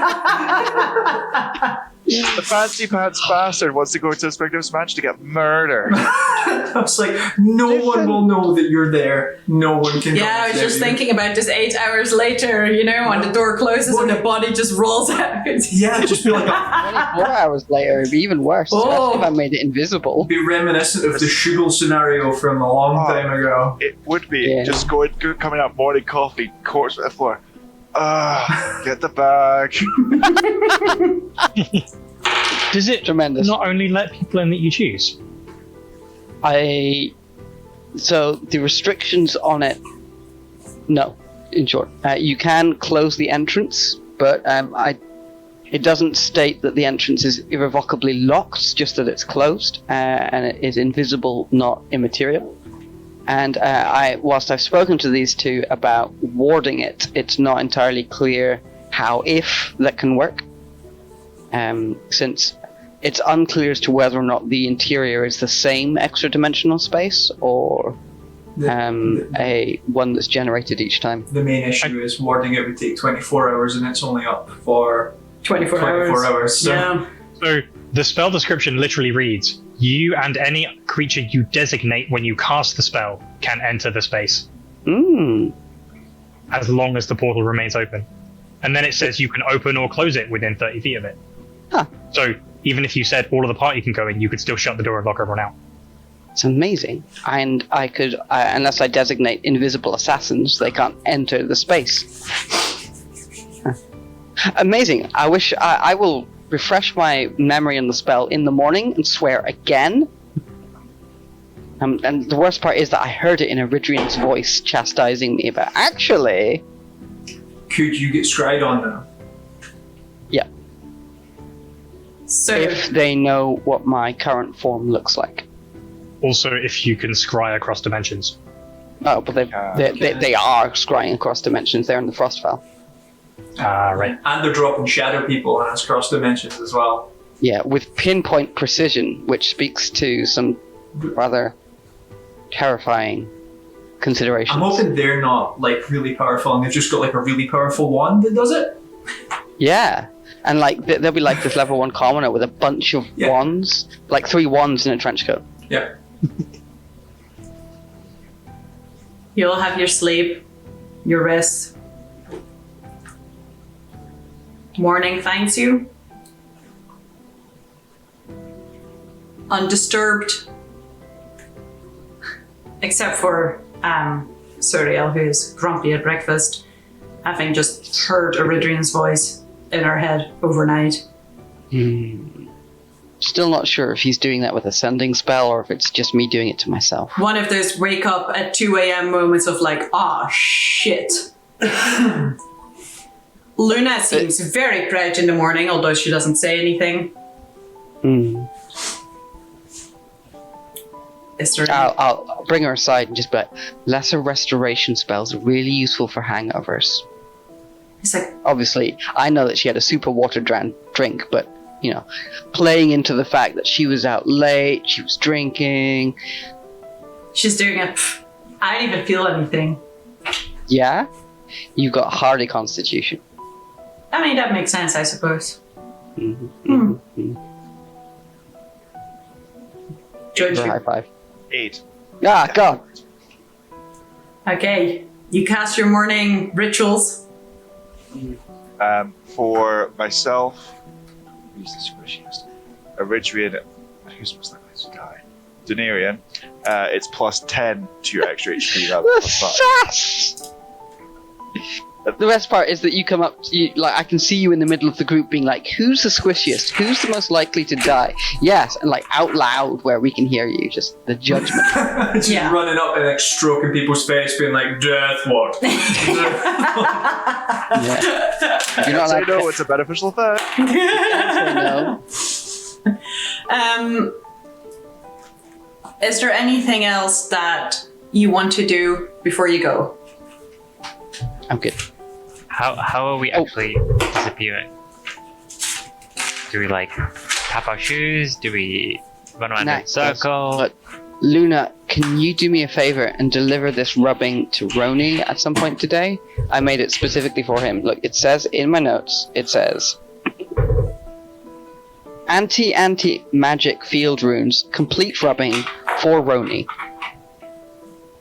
She looks very confused, but gives you a, yeah, sure. Thanks, everyone. Okay. Oh, no, wait, I've learned from Eridrian. I'll remember that. A little more twinkle in the eye, but that was very good. I'll Like remember knowing. that. Slightly too sinister, but Oh. still. Okay. It's okay. It's Well- a very fine line between arrogance and smugness that he walks, or walks between. Just so you know, I will remember it though. Yeah, of course. Yes. Of course. Okay, you're giving those to Donnie. Good to know. Marking those out, We're gonna because call that it. was a thank you thing. You'll have cracked how to anti-magic. You will. There's an anti-magic field around the entire field. Yep. We're like, we have you now. Anti-magic field. No. Okay. So, the big day is upon you. Man. Mm-hmm. How do you proceed? I dress up in my cold weather gear and transform back into Alex. Because we're going somewhere cold. And she is excellent at handling that kind of thing. I will make sure I've got my cold resistant breastplates and all my Grimwald bought winter gear with the badge that was never used to exert authority in that one small part of the world. And I'll have my Raven Tory on my shoulder. Okay. Where are we? Are we all in like one house? You can be. Cool. I say to Luna, can I speak to your side, please? Yeah, of course. Okay. I go to my little hut in between my houses. I have something I need to ask of you. Can you be super awesome? Stupid question, but, for the sake of it, yes. Cool. Can you look after Greki while I'm gone? I have one last adventure I need to do. We need to hunt down people who are trying to kill us. But we can't die again. Greki can't die again. You're not taking him with... don't get me wrong. I love Greki, and he's the best boy. Is he gonna listen to me? Are you sure? You won't have a choice. I was gonna ask Gina, but she's not here yet. But between you and Gina, can you look after him while I'm gone? Alright. She'll know what to do.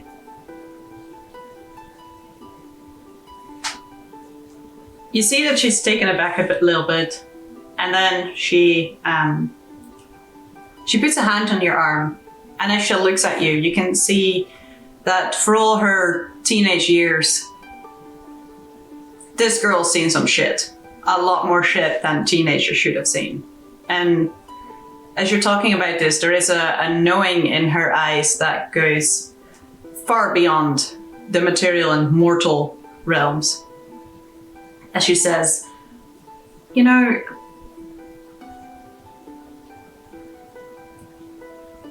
I get that you feel responsible for him dying. But I think he followed you out of love. And sometimes dying when you love someone isn't that bad. This is true. But he is a wolf. And he has a wolf things to do here. And I've got genuine things to do out there. And I'm breaking my promise to my mother every time I go out there. But I need to help my friends find who's trying to assassinate us. And then I'll return. And I think I will stay here. After this one last adventure. But I need to make sure that Greki is safe. I'll promise you I'll look after him the best I can. Thank you. Oh, and can you, if you see Gina, can you give her this? And I gave Luna this, the stone pendant for Gina. She I'll be back. very carefully takes it. Like, of course. She's gone by pretty regularly, just in case you were back. I think she might be out a bit further off, but she seems nice. I'm just saying, Dunirna, you could do a lot worse. As suddenly she looks very much 15 again. Thank you. Too many goodbyes. I need to do this last adventure. Then I'll be back for good. Thank you. And Denarian hops back into the house. Okay. Denarian, you ready to go on this next adventure? Because after this, we gotta go visit your father. Ready? Cool, let's go. How do you go? I'll walk us through this process next. What do we have to do? Well, it's it seems more reliable than other methods I've come across before, but it's still a little bit vague. Particularly for somewhere we don't really know. So we may end up there. We may end up somewhere completely unintentional, but vaguely near where we want. That's the advantage of this over alternatives. And we don't have a circle. We had a circle. So, do you want to shoot and hope for the best, or we did discuss an alternative approach to getting there as well? What was the alternative again? We were going to Brian. the same place we went to Origin's home. The gateway. Convergence of the flames. I remember what it's like to be crushed at the bottom of the depths of the ocean. I don't want to remember that. So, I think perhaps going to where the planes were thinnest at the portal might be a better idea. So, I'm going to throw my 2 cents in as well, that if we are going to a place that is hostile and cold, we should have my spell ready to roll for complete insulation and protection once we're there. Because I remembered at 2 a.m. this morning that there's a inherent ward into my dreamboat, and I get absolute control over who is allowed in. And I'm furious that I forgot about that. Not bitter at all. Okay. Well. Ultimately, I'm not the one who is able to cast magic, so I'll defer to the arcane expert among us. Also, I would just generally defer to them in most situations because I like living.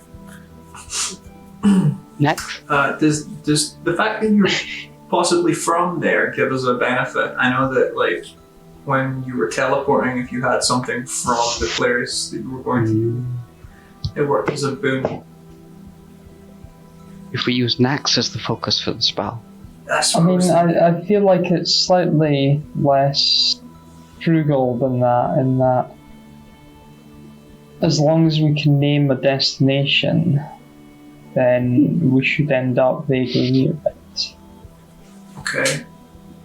It's very Problem is, all we have are the images that I've seen in my head. Do we just say the Frostfell, or do we say the Grand Palace of Ice on 42 Well, that's Wallaby what Way? I'm thinking. We want to target probably the Grand Palace of Ice. So we're I just don't know what its name is. going straight. I'm just using it. It sounds appropriate. It does, doesn't it? So theoretically, we could end up appearing in an armory filled with guards, anything, right? Oh no, not only just army full of guards on the wrong continent in this place. Yep. I'm just trying to, whether we go in armed or not armed, but I'm hoping that your magic is going to work and do what it needs to, and then I summon the Scythe. Well, let's plan for the worst and assume for the best. Let's plan under the possibility that we will end up at the bottom of a frozen ocean. What is our strategy when this happens? Your breath. I mean, you cast your thing. But if there's space to cast spells, then we can cast a boat, and then we can try another plane shift in the morning. Point of order, who has the cap of water breathing? Oh, I forgot about that. Okay. It's a very good point. That diagram we were shown, what were the adjacent areas, planes? I have it Water, here. presumably, and So it was the big, I think the ring around the outside was the elemental barrier, which That's what I meant. houses. That's Incomplete. So there was a ring around the outside that was like a rainbow, and it was where all of the the Frostfell was in the elemental barrier.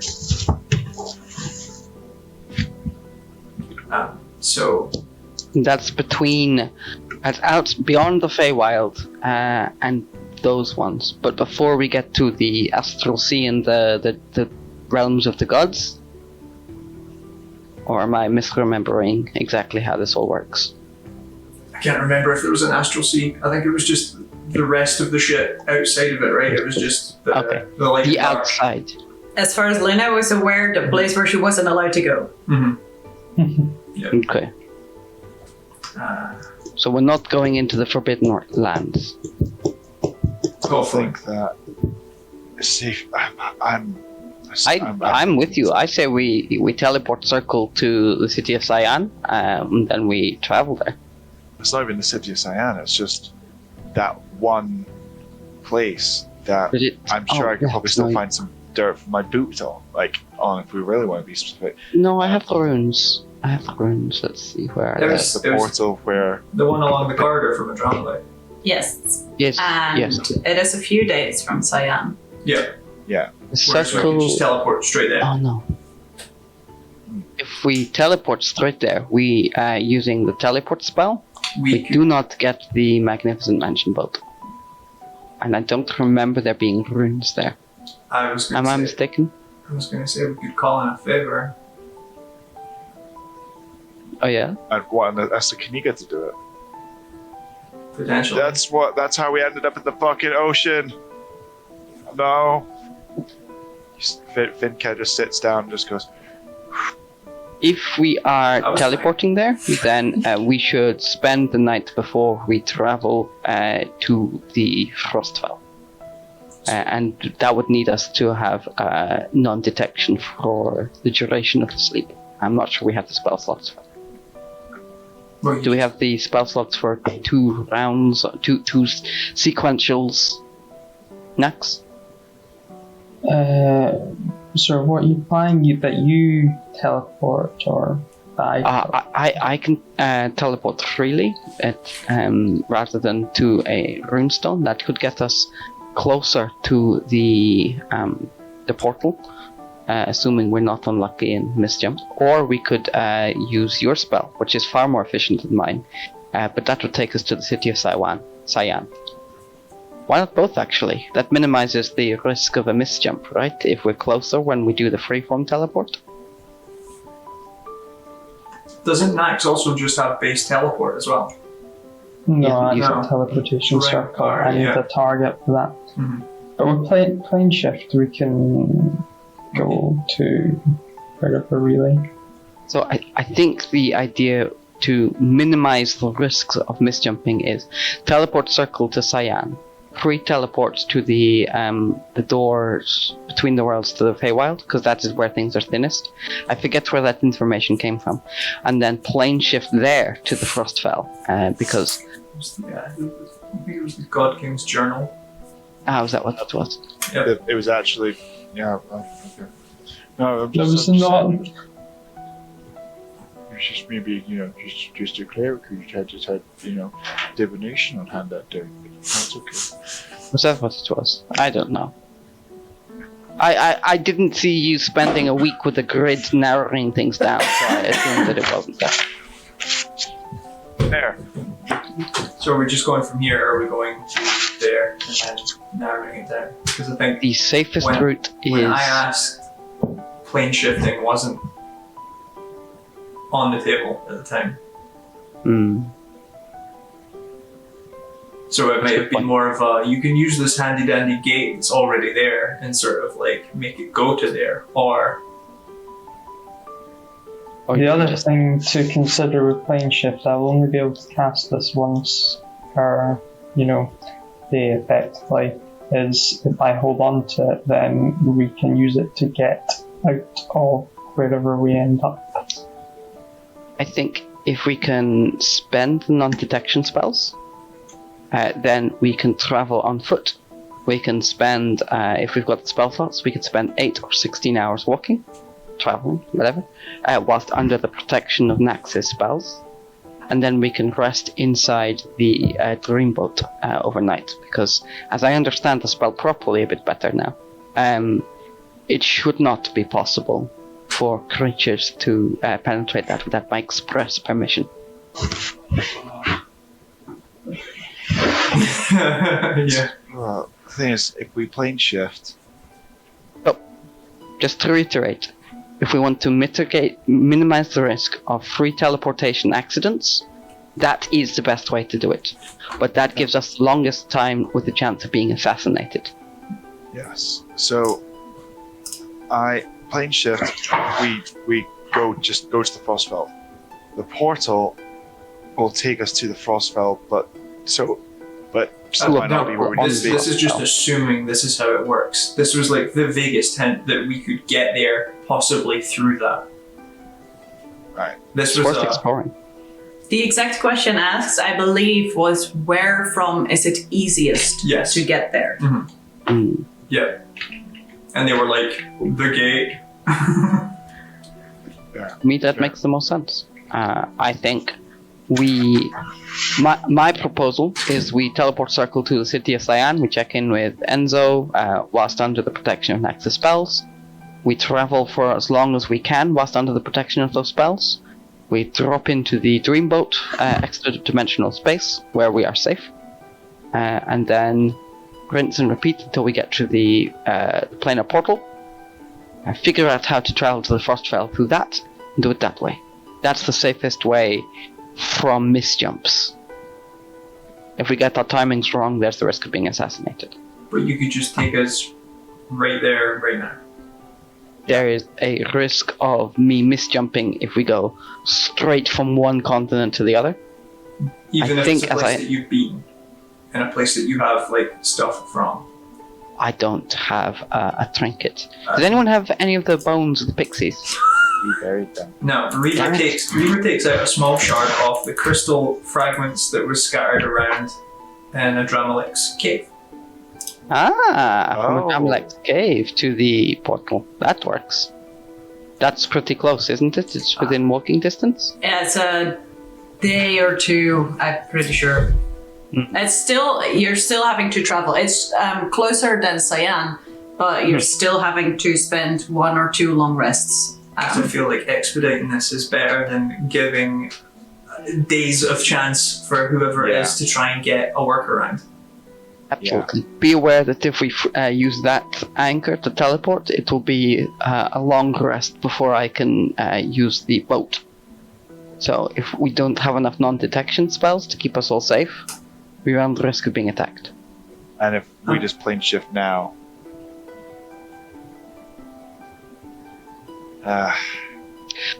Nax, how many of us can you keep under non-detection for 24 hours? Yeah, I know, it's a lot. I assume you have infinite cosmic power, so tell me if you don't. I do not think that's viable. I would have to spend a spell slot of 3 or above, level 3 or above, per person per 8 hours. Okay. So that's 3 8 hours and 6, 7 if you include Becky. I don't think we can do that. The closest I think we can get is we teleport directly there, we sleep for 8 hours, and then we hole up in the Dreamboat until for a day. That's So we're arriving. Teleport. We arrive. 2 days, one But what's maybe happening 1 there? day. If we teleport, and then you can't then put up your boat, right? It uses the same amount of power. Okay. So then we get jumped as soon as we get over there. In theory. Oh, I see. You're saying we lay an ambush. Well, if we're ready for them this time, and it's just us, and there's no... What if they escalate? then we'll be in a predicament anyway, because I think if we jump over there, Nax is going to have, like... there's going to be a point where we don't have cover, and we're going to get spotted anyway. Okay. or is it just easier to plane shift from here? Again, if we take more time and hop using the dreamboat, traveling for less than 8 hours at a time. How long then- does the non-detection last for? 8 hours is the next. In which case, we're going to get seen eventually. And in that 24-hour time span when we're traveling, we're going to get jumped regardless now. It might be tested, but remember I have got my wee hut that has a level of protection against other creatures and magic. Say it again. You have what, sir? My tiny hut. It's true. Nothing like hiding in a tiny hut. I respect that. Because We can just It's stand not as grand as your new dreamboat. face. It's true. They'll probably be able to teleport inside it, but then Well, the magic shouldn't be able to pass through really? creatures, so I suppose that depends on how the spell was formed in the first instance. Yes. hmm. To the world, lawyers. But so we either get caught traveling or we get caught during the night on the first. Yeah. Because I feel like this is going to be like either we have to travel loads, which puts us in days of getting jumped when the non-detection spell ends. Because if you're saying, I think if we go slow and we go steady, we can do it without getting attacked. I don't think But But that relies on a couple weeks worth of, maybe even a month's worth of travel, moving at a reduced pace, and hiding inside the dreamboat overnight with non-detection when we're moving. But like then there'll be a 7 point hours. where you can't use the dreamboat because we'll need to teleport. That is, in this circumstance, Mhm. Nax uses the teleportation circle. We go to Saiwan. Mhm. We leapfrog dreamboat to dreamboat to dreamboat, traveling less than we could travel every day. But whenever we're out of the non-detection spell, we're in the dreamboat, and that So will you not can- let people So you can do enter. it every 8 hours. Say again? So with this, like, you would have to be We- able to. We wouldn't be able to travel. We would. So we would. Here's how I see it going. We wake up. Mhm. We leave the dreamboat. We travel for maybe 6 hours, maybe 7 if we're feeling like we push it. Then I cast the dreamboat. We step inside. We have the rest of the day to ourselves. We relax. We take advantage of the spa. We sleep. I have a new spell slot. We leave the dreamboat. We travel for 6 to 8 hours. As before, that time runs out. We cast the dreamboat. We step inside. We're safe. Okay. 16 hours pass. So That- where we that's- are traveling, Sauron, to the mountain tunnel. Mhm. Traveling 6 hours. It'll take ages, but it's 100% safe. I am saying any length of time that we spent there, we were tapped out by the end of the day, each day, when we traveled there last.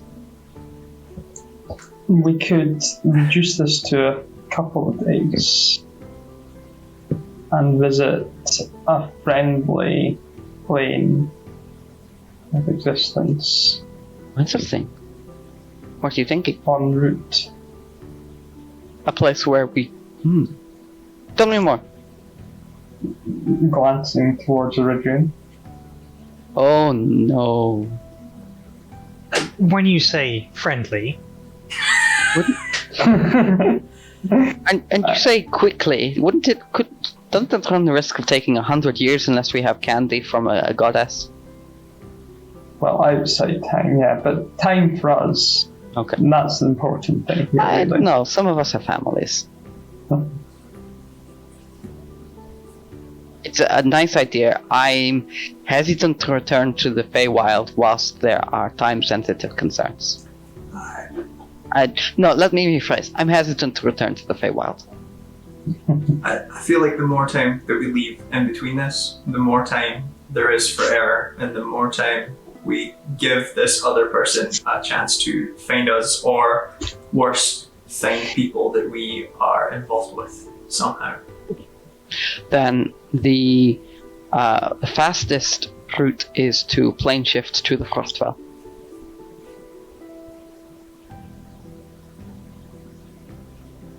Yep. And then soak the attack when we are attacked, and just be ready for it. Well, it's going to happen anyway, right? I think the balance of probabilities, yes. That unforeseen circumstances will happen at some point or another, yes. Because I'm assuming that on the day that we go to the Frostfell, Nax is not going to be able to cast non-detection on all of us and also take us there. Could, but Yeah. then I wouldn't be able to do much else that I normally can do.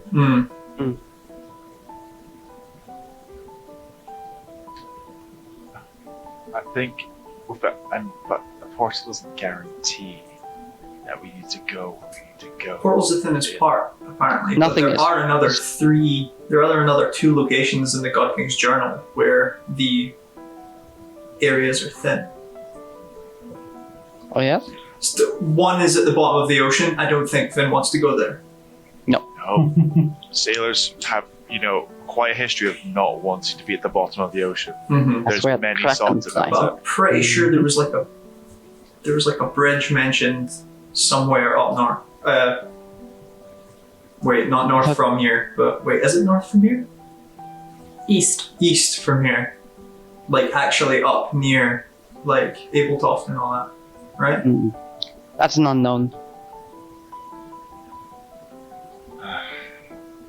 Well, I'm not against exploring, but we're all a bit jumpy about assassins after it succeeded in... Where is Grecki?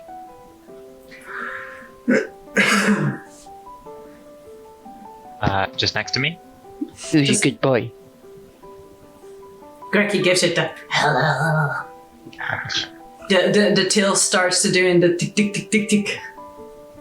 Danoon hasn't been paying any attention to your whole conversation about portal to this place and portal to them and Bismarck's spell slots, and makes no sense. Logistics. Okay. Right, so should we just vote then? Or, because talking about it's not Roads. doing anything. Exactly. So our options are take the really long way, take the kind of short way, and plane shift. Is that right? Yeah. More or less. Boom. Okay. Who votes for the really long way? Raise your hand now. It's really safe. No chance of being assassinated. I'm not even convincing myself. Okay. What about the short way with the teleport to a Dramalek's chamber and then using the portal to step to the Frostfell? Guys are so reckless. I love it. Okay, half So continuing. I kind of think of this because it seems like Okay. that's the... I'm mitigating seeing 2.5 factor. then. One from me, one from Reaver, and from Daenerys. Yeah? I will also give it. Okay, so 2 and 2 halves. You fuckers are ruining my system. And what about... Luna is sitting there looking at you and I don't think you guys know how voting works. No. You can't Moving- half vote. That's the point of voting. It's I absolute. get a half. Moving swiftly on. Who wants Actually, to have just you play... heard about proportional representation? Eritrean, I swear to the high No. heavens, if you bring any more Feywild nonsense into this place, where we have kings and dragons and we're happy with it. And Kanikas. Who's up for just plane shifting to the Frostfell and saying, fuck it? 1. Finn, you cannot put your hand all the way up because you have voted. No, because we only put half a vote last time, which means we get to use our other half for something else. Yes, but Finn put his That's hand all the maths. way up. Okay, so I'm seeing 1 and 2 halves. Nax, where does your heart lie? You just weren't paying attention when I stuck my hand up a minute ago. Oh, was it For for the- this? Yes. Okay, excellent. 2 and 2, 2. Fuck this shit. I'm Okay. 2 and 2 halves. Okay. Luna, decide and vote. Yeah, Luna. Ah. Our fate is in your hands, Luna. No pressure. Which one is... She looks around. Looks at each and every one of you. Looks at Daenerys. When are you gonna be gone longest?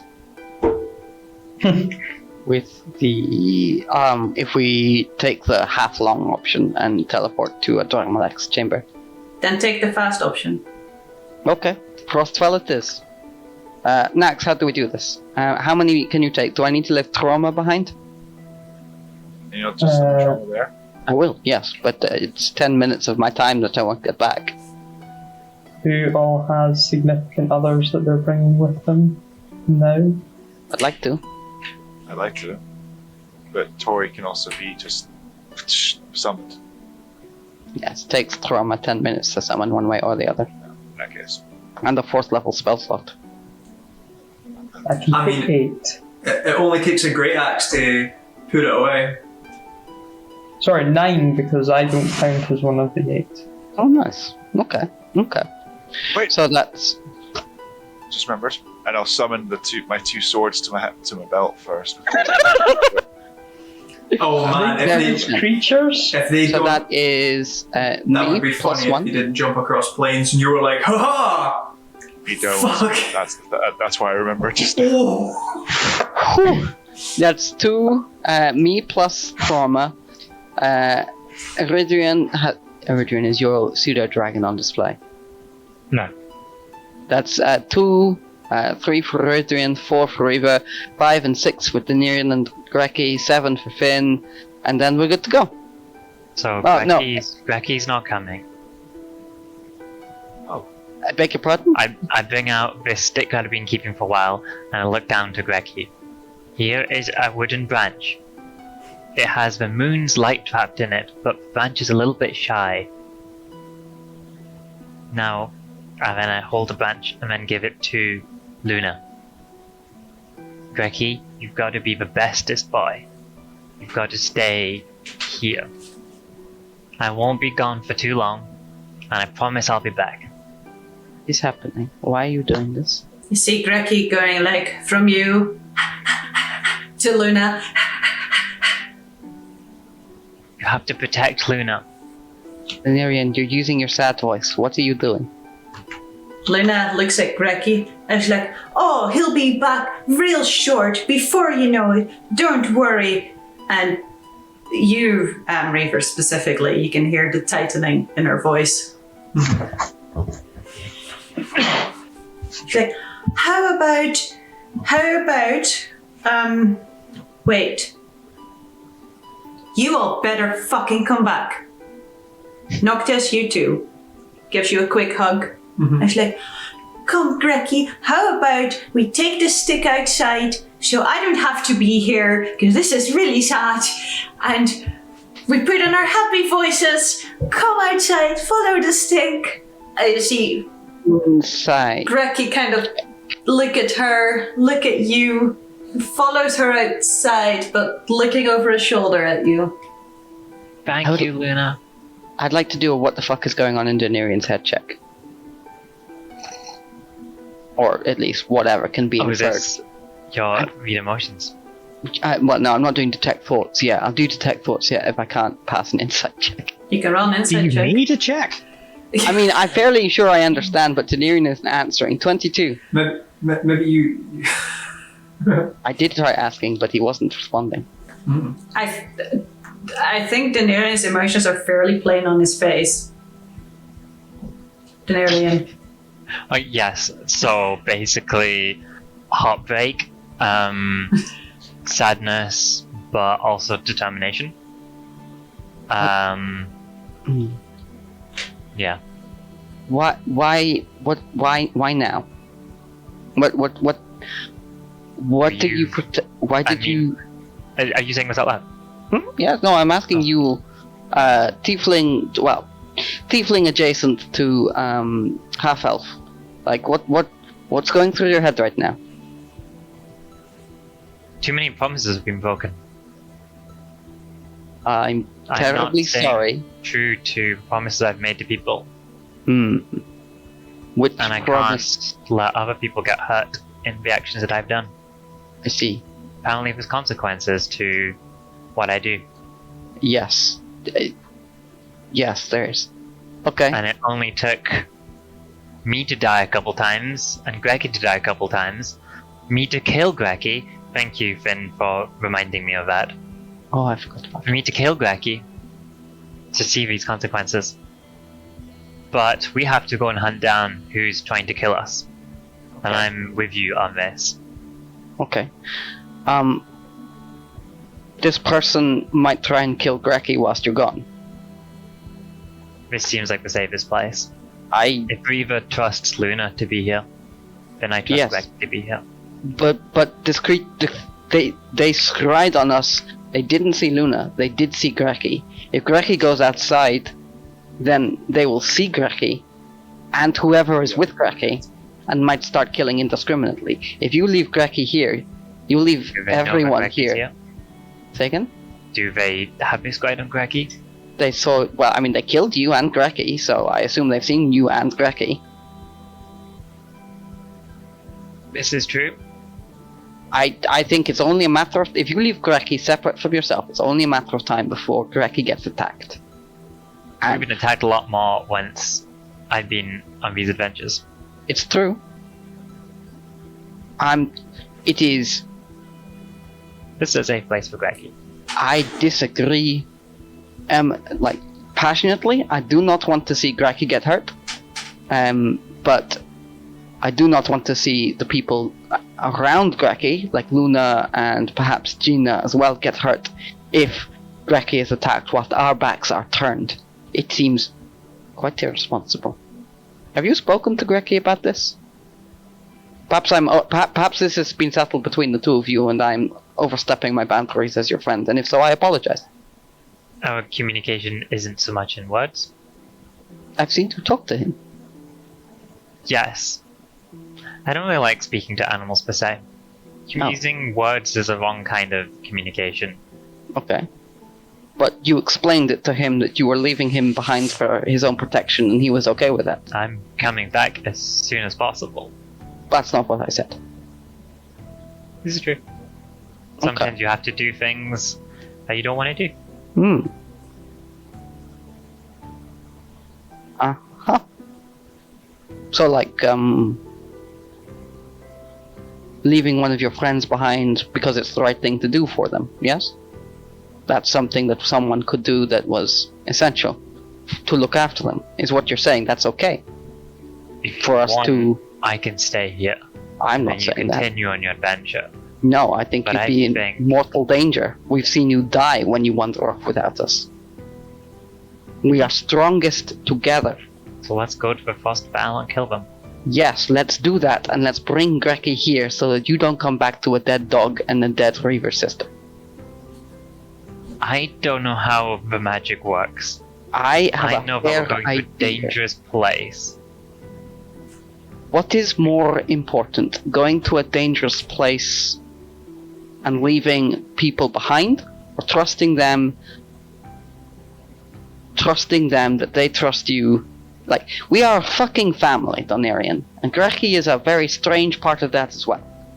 Strange because, you know, occasionally he's on a telepathic bond. Nax, you should make a telepathic bond so we can have this conversation personally, because I'm not comfortable with you just wandering off and leaving one of us behind. I didn't like that you did it with your burb, but the burb didn't have a name, so it's less of a big deal. Animals are not humans.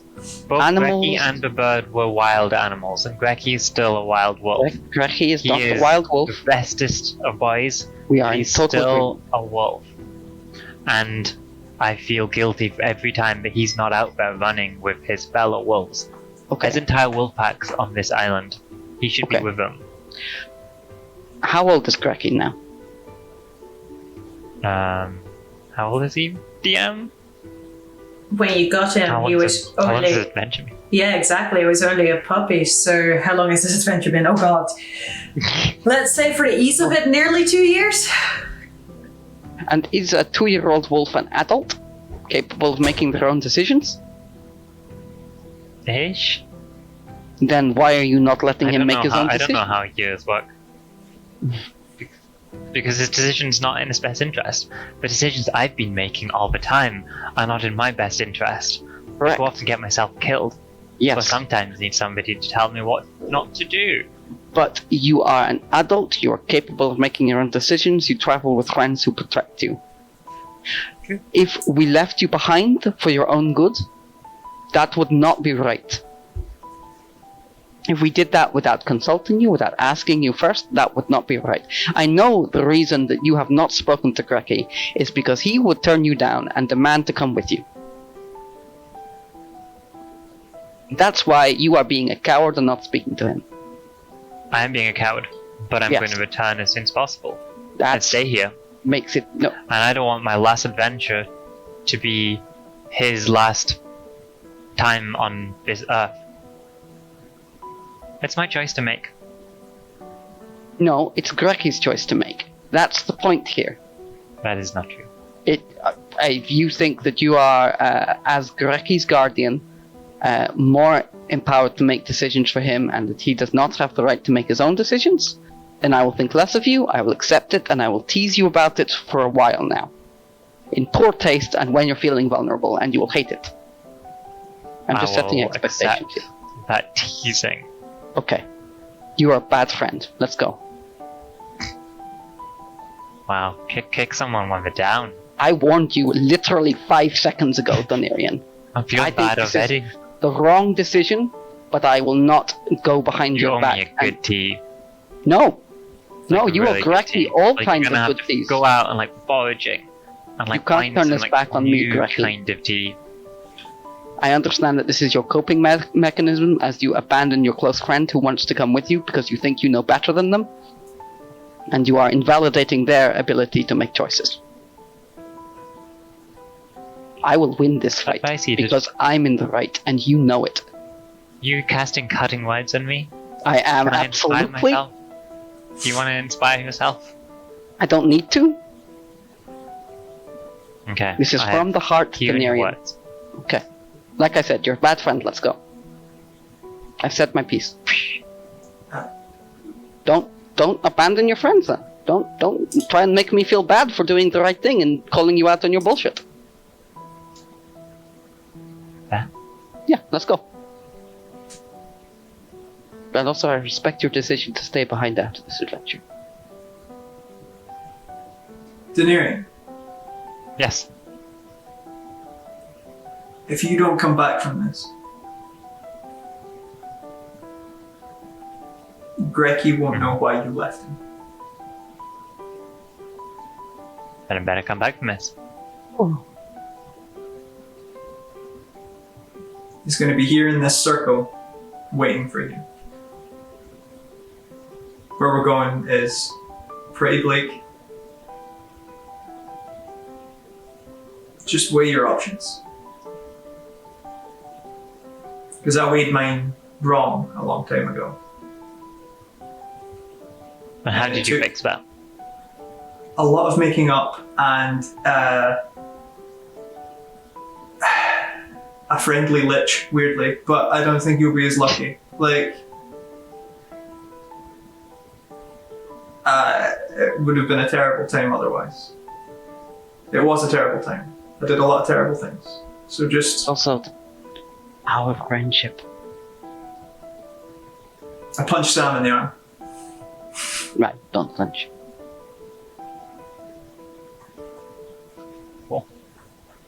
Thank you for the advice. You muted, Finn. I walk outside and go find Luna. She is outside, playing fetch with Greki, Yep. clearly putting on a voice as if everything is okay, but you can see that everything's not okay.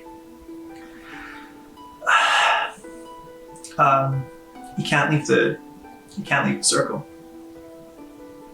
Who? Me? Greki.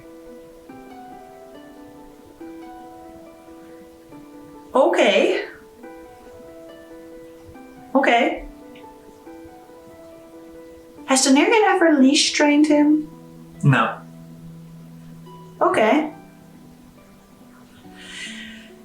Right, Greki. She turns to Greki. If we're gonna start sleep training you, it's gonna go great. What can be hard after all? Okay. Okay. Okay, I have a mention of leash. I'm like, you can't put a leash on Greki. You see her look back. She's like, stop a wolf from running? You just said no.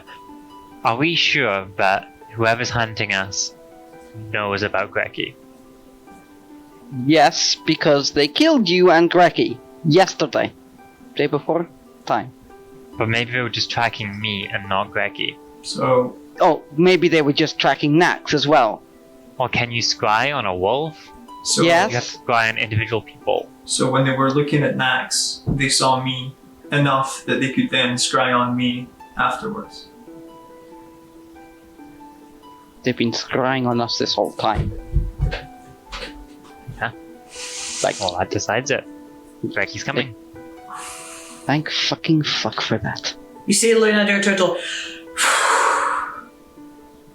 You're the best boy. You still get to keep the stick. Don't worry, the stick is yours. It's 100% yours. And if Daenerys says anything silly, you punch him in the shin with the stick in your mouth, and it's totally okay. Because he thinks he knows better, but he's stupid. Yes, he's stupid. He's totally stupid. Yeah, you're a good boy. I'll go over and put my hand on Daenerys' shoulder and be like,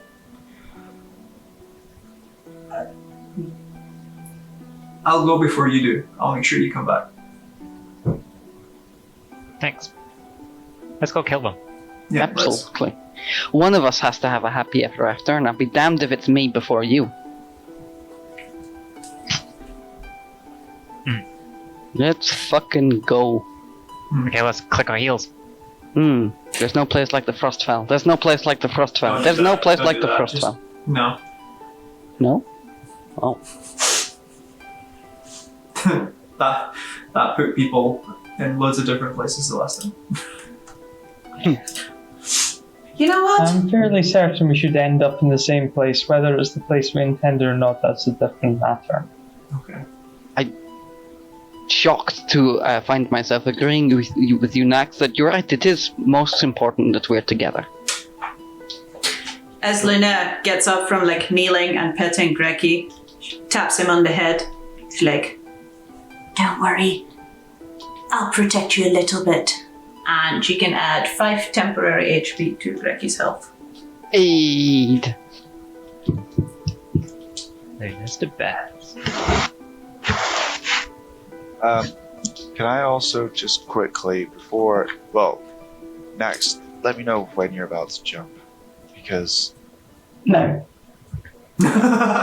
bless. I cast Bless on Nax, myself, and Daenerys, considering that we were the 2 people who fucked up the jump last time. Bring trauma over. What does Bless do again? 24 It's a 1d4 on saves. Oh, saves. My mistake. Okay, so What is more important for us when we reach here? Do you want my fire support, or do we want to try and remain unseen for as long as possible? I think it depends on where we land. Yeah. I think we want to avoid the risk of having 2 disasters happening at the same time. We should go for non-detection to begin with, and then once we know where we are and whether or not there's natural monsters trying to eat us, that's when we lower that caution and allow invisible assassins to try and murder us as well. Does that make sense? We don't want to teleport into the middle of a bunch of ice elementals and also have invisible assassins descend on us. Seems prudent. I feel like we're not going to have much of an option otherwise. I think where we're going, we either have firepower or we land in a place safe enough to conceal ourselves. Is that what we're getting at? And that's a good Oh, backpack. Weaver's got the rights of it. I think we do it first before we leave. Yeah, we could. If we don't do this before we leave, then there's a chance they'll know we're there. Yes. So let's say we do appear where we're going to appear, but because we've appeared there anyway, we're surrounded, or we're straight into the fray, right? Yeah. If Nax is completely tapped out, that's We'll bad be news bears. completely tapped out. Okay. I can't No, imagine that. don't get ahead of yourself. Okay. That doesn't happen. It Go for it. cannot happen. The stars will burn out before Nax is tapped out. Okay. Whatever you just want. So how do we do this next? What am I non-detecting us, and then do we transport? Is that the final decision? I think that's the consensus. That gives us the biggest margin for error in getting scryed and died as soon as we step through to the frost veil. And what are we? We are 8, 7. I don't need help, and I'll flash my ring. That's the point. Nax also has a ring. But the ring doesn't stop you being seen by other scrying. Yeah, if everyone It is stops you protected. being a target of scrying. Which means if you do it on myself, Daenerys, Alex, and Weaver, then we're golden. 4. Mm-hmm. Yeah, 4. And Grecki. And And Kirsty. Grecki. And we'll leave How about Torma Sel? behind for now. And Yes, I'll Sel. pat- Oh. Well, Well, the ring will have you covered, won't it? very powerful ring. Made, DM, does or the ring used- have him covered? I thought it did, because after he used it, it started growing on you instead of him. That is what happened. Yep. I think that ring certainly is powerful enough to block these attempts. yeah. I don't as know long about- as they can't scry on anyone, because that was the main reason for learning Wait. protection, was if they scried on Reaver, they could see me, for example. What ring do you have, Eritrean? Your finger is bare.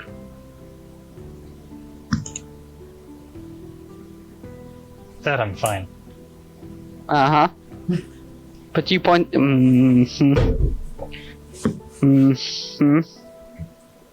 I heard you. So, is the ring an attunement thing? Is that That's the cost. right? Because if you have that spell and you want to cast it on yourself, I would have an attunement slot. I mean, I've already got the ring attuned to me. Oh, as sick. soon as I That's got fine it, then. So, Cool. Yeah, well, we sorted this out. Detuned it. Mm-hmm. Okay. Cool. So five castings of non-detection.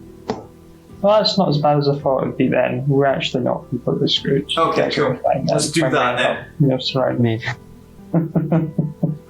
Okay. Let's all have non-detection on, get separated, and be completely unable to find each other. Everything we could do. Let us split the party 8 ways. Let's do it. Let's go. Okay. I'll leave Trauma behind and summon them later, just for simplicity's sake. I'll mark up the many spell slots next. Wow. Big chunk. Conk. Next They are level, marked. I So, have my own.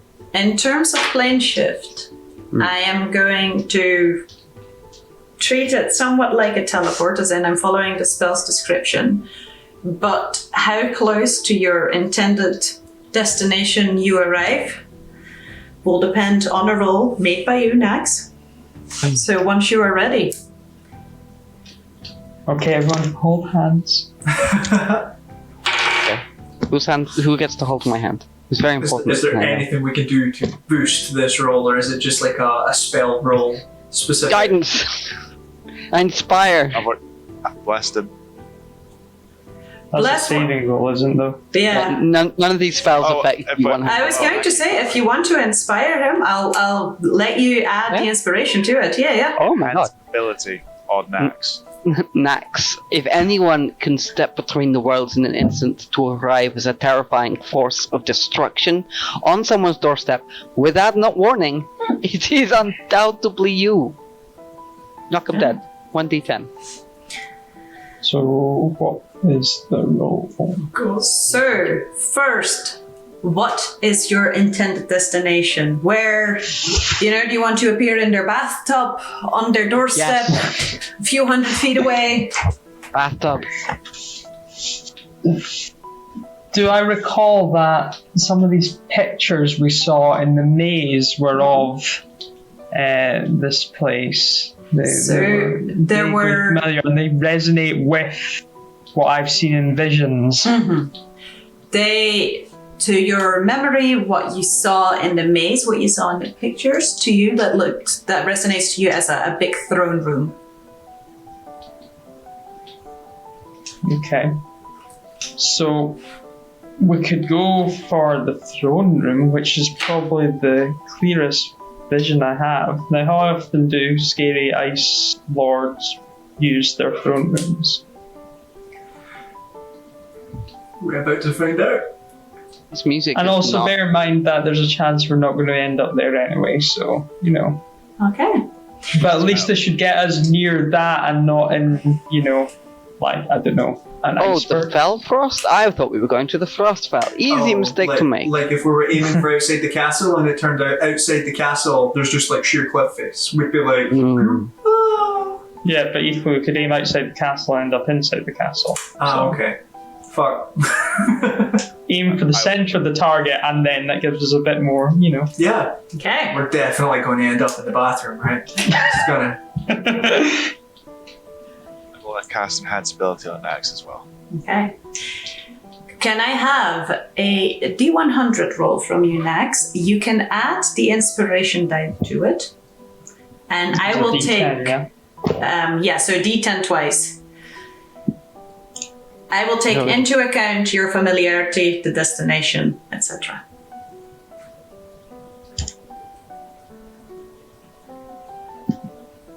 $72. Okay. That sounds like a reasonable number.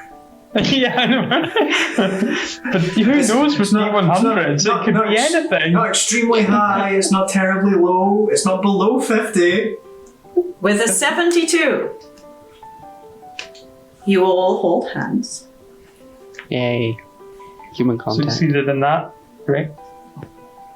You get the familiar feeling of taking a step and waiting for the next step to arrive. But this time, you see flash past you rather than darkness. Just tons of colors, as if you're traveling through places way too fast. You can't make out any details, just like stripes of colors flash past you. And you all make that step, you have that moment where you have to regain your balance. And the first thing you realize is that it's freezing cold here. Even before you have a chance to look around you, you thought that Siam in the mountains was cold. This is 10 times as bad. Immediately your eyelashes are stuck together. The liquid in your eye almost freezes within your eyeball. It's really bad. With a 72, looking around you, you are outside, standing in front to what looks familiar to you, Nax. A massive doorway, wooden and not looking the best. Attached to, looking up at it, a tower that just seems to go on and on and on upwards.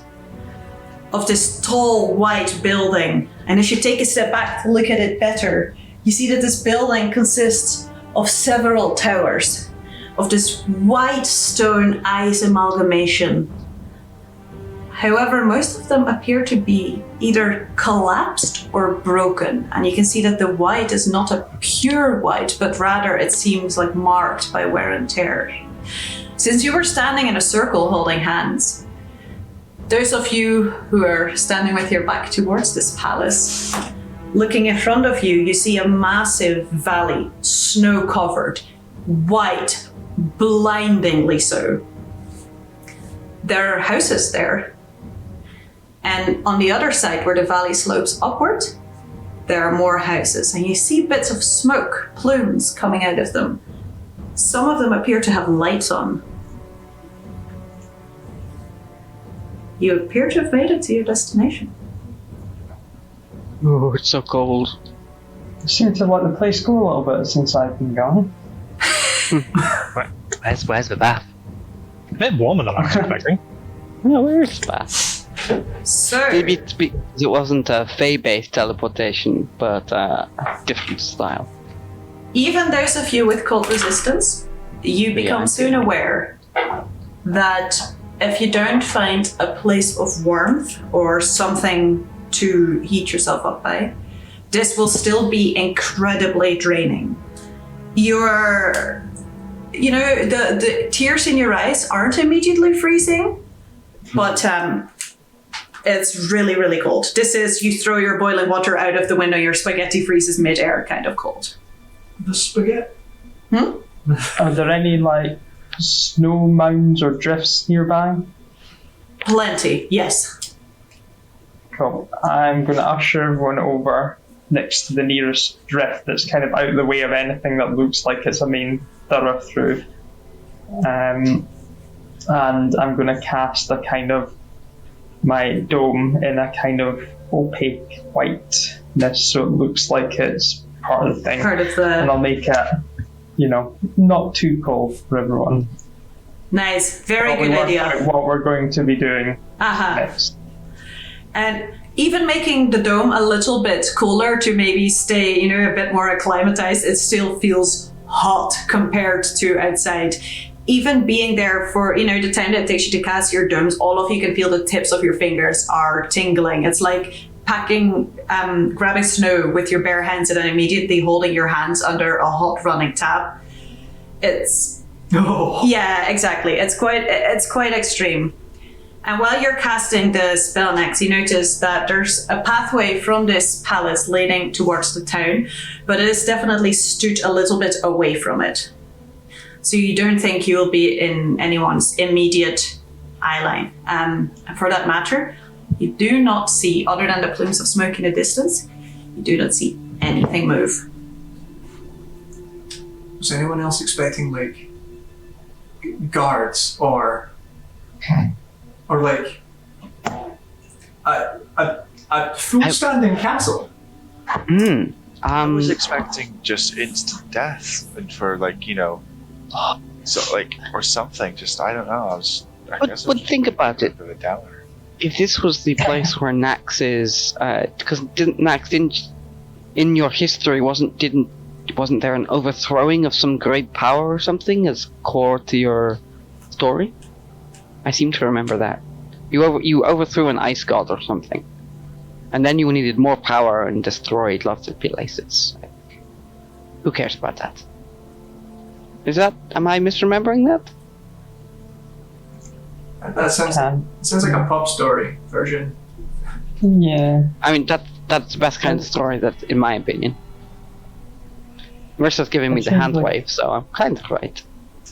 There's elements to it that are correct, but you're missing the order of things a little bit.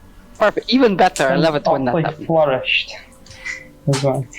You're like, there was a meteor, and then there was a bunch of dinosaurs, and then Exactly.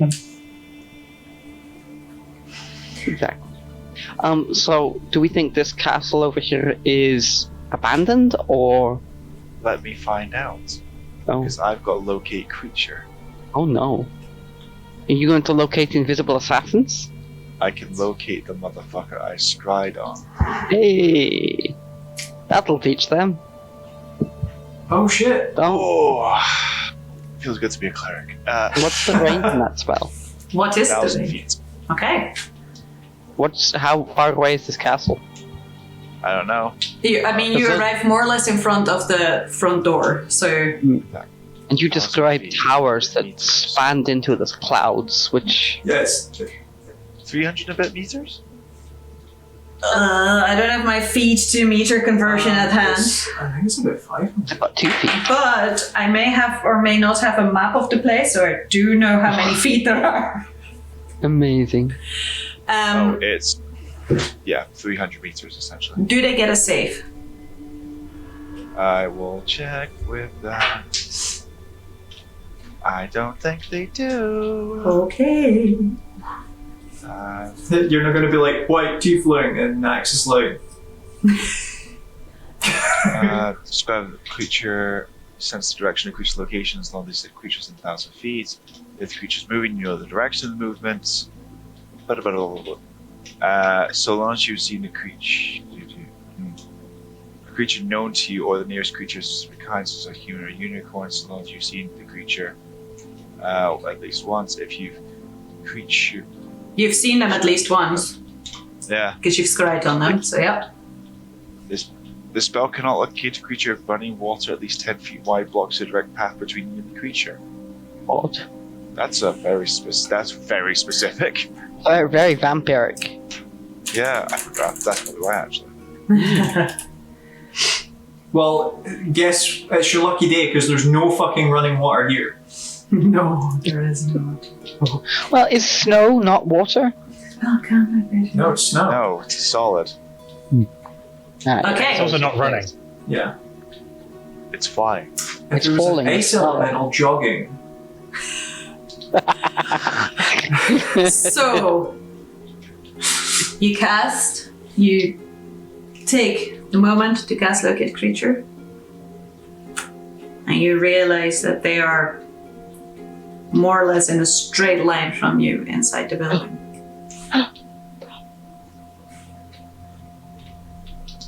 This is They one of don't those- appear to be moving.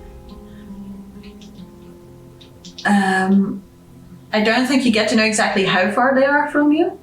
No, I just get the But, direction. yeah. And if they move, what direction? So you can tell that from the front of the building, where you are, they appear to be on the right-hand side of the building. Somewhere in there. They don't appear to be moving. Or they could be 1,000 feet behind the building on the right-hand side, in the snowy plains. That would suck. We go all the way to the center of the castle and they're in an igloo just at the back. Like, Quickly, So walk left and right. I've got that for an hour. Okay. Left, right, in the 10 feet of dome that we have. Nax, who is not here right now, but if Nax were here, I'd be wondering if this place had defenses or traps or something we'd have to watch out for. But, oh god! He's here. The question, in case you did not hear it, was, do you remember this place having traps or defenses that we'd have to worry about, even if it is falling apart? It's a castle. Hmm. I don't think one needs familiarity with a castle to know if it's likely to have defences. Defenses, yes, but traps are a different matter. I mean, the whole thing is a defense, you're right, it was a silly question. As for specifics, I can rack my brain. You can make Racking my brain. You can make a history check if you want. You are still blessed. Or is that not the That's ability it. check? No. I can never- Oh. Yeah, he's also like 3 spells ago, not blessed. Did you give him enhanced ability? Locate creatures, concentration. Okay. What was your roll It's next? castle. 8. Is that just a straight up 8 or natural 1 style You're 8? inspired. No, that's a 3 plus a 5. Okay. Technically it's a palace, not a castle. Wrecking your brain.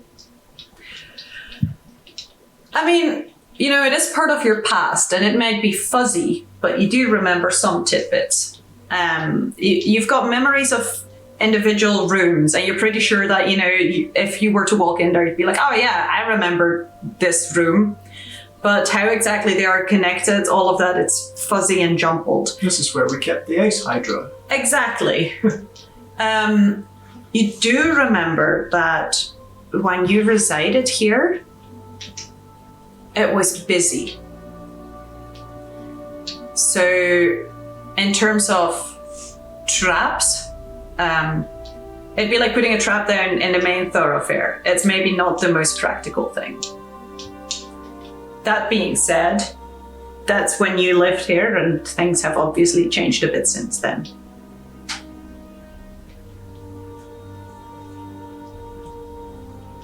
Yeah, no, I can't recall there being much. It's not really an isolate yourself and expect the worst kind of place. But then look at it now. This doesn't really. Yeah, it could be anything now, really.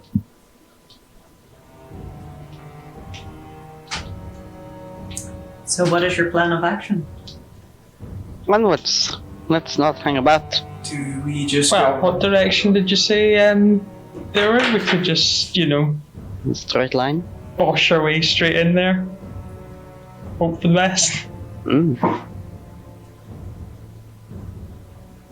mean, we could. We can't. Is sense Finn it's meant coming, to be right? talking, or I saw? They don't know we're here yet. Exactly. Yeah.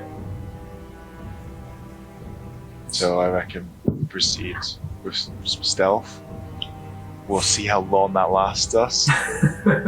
And especially considering I don't have disadvantage to my stealth anymore.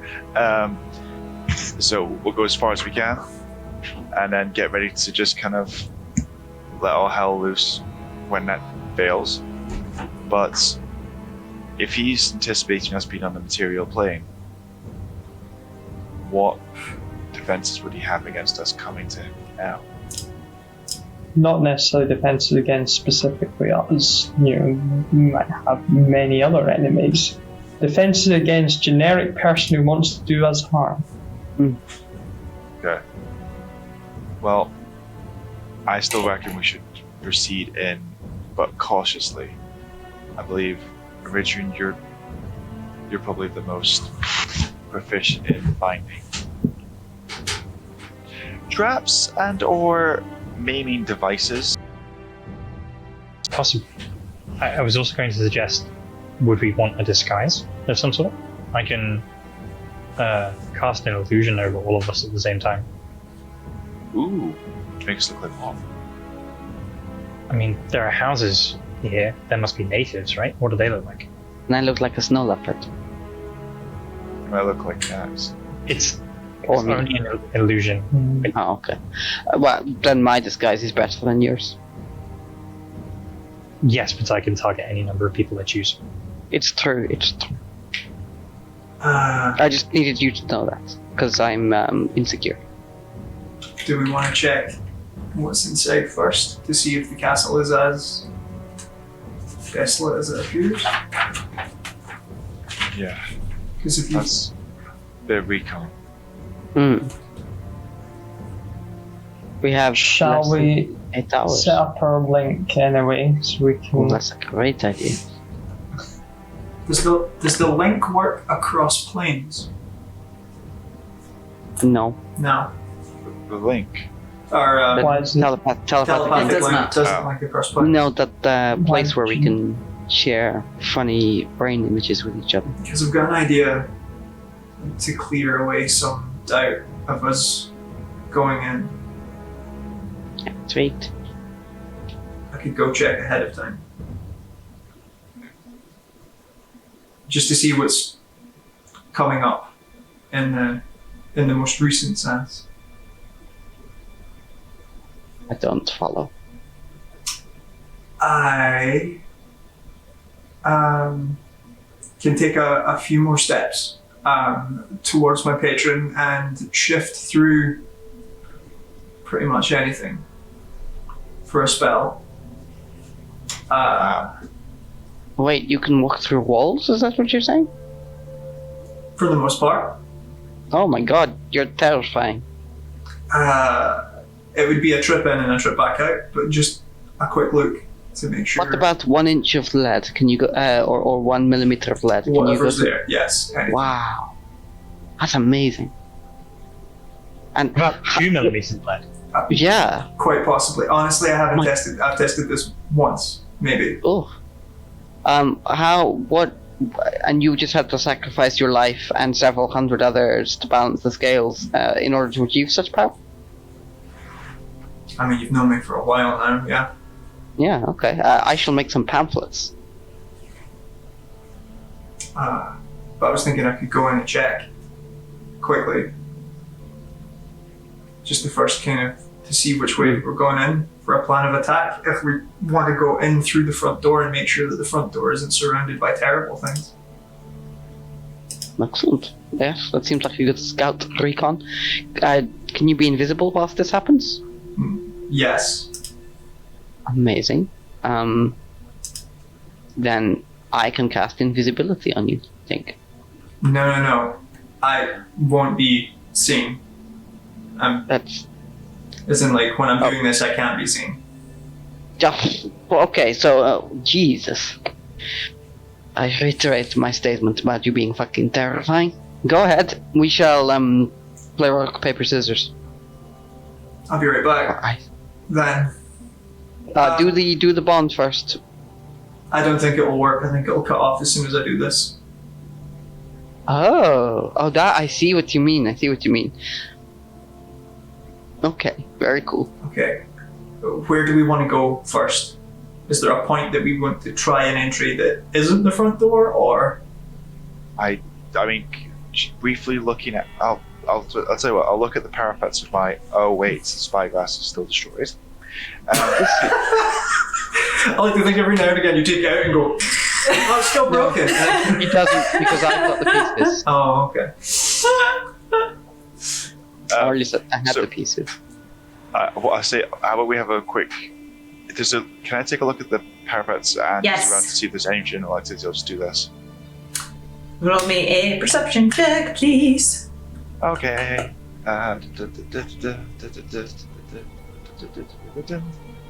That's quite good. It's 14 plus 10, it's 24. That's quite good. So, looking at the front of this building, you have to stick your head out a little bit past the snow mound, but I mean, you can easily have a look about. The obvious way in is the front door.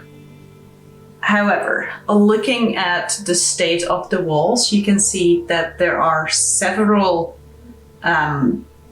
gaps in there. There's the furthest tower to the right at the front appears to have several holes at varying intervals into it. They are a little bit off the ground, so you'd have to climb, but that looks like a way in.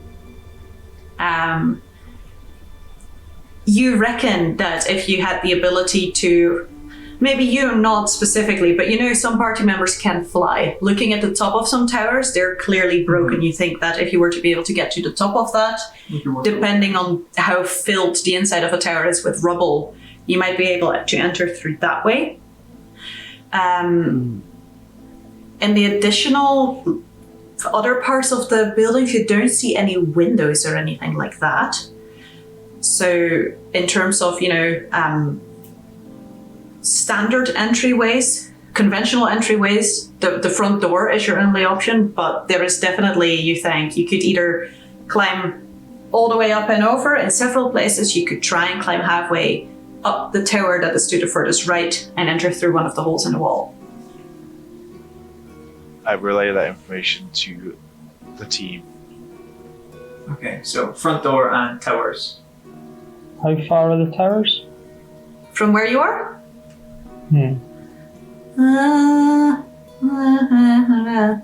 Like 50 or so feet. Oh, including the vert. That is not including the up, but a direct line from you to the front of the palace, like 50 feet. If you're going up the way, so the furthest hole, so to say, would be about 25 feet off the ground. Sorry, the first hole would be about 25 feet off the ground. And you could go a lot higher. Yeah, you could go a lot higher if you wanted to. What's the highest? How high is the highest tower? The highest, you would guesstimate from your position, that would be somewhere between 400 or 500 feet up. Whoa. Nice. So is there anything within 500 foot? What's the furthest thing you could get within 500 feet? Oh, I see, in the dimension door, right? I see. Well, I've got something alternative to dimension door that is more party appropriate. Oh, nice. So, Next, if you and I got the same spell. Because I was thinking a very similar thing. There is. There's very clearly a center to the palace, a central tower that appears to be the highest. Yeah. And the left side, which from your vantage point, considering you've set up camp slightly to the right, you can't entirely see how far it goes, but it does look like the left wall of this specific high tower has been damaged as well. So you might find footing, if not an opening there. But you would be somewhere between 420, 450 feet off the ground. You don't want to fall there. So it looks like there's enough of a surface. Guesstimating could be. You are looking more or less directly up in at something that is fairly difficult to see. So you could think so, but you can't be certain of it. You'd have to be able to take a better look at it to see whether you actually have a proper foothold there for, what is it, 6 people and a dog. I could go take a look. We don't need all to get there at the same time. Yeah. Okay, I'll keep it in mind. Just as a word, I think I can hear you, but I won't be able to communicate until I'm back.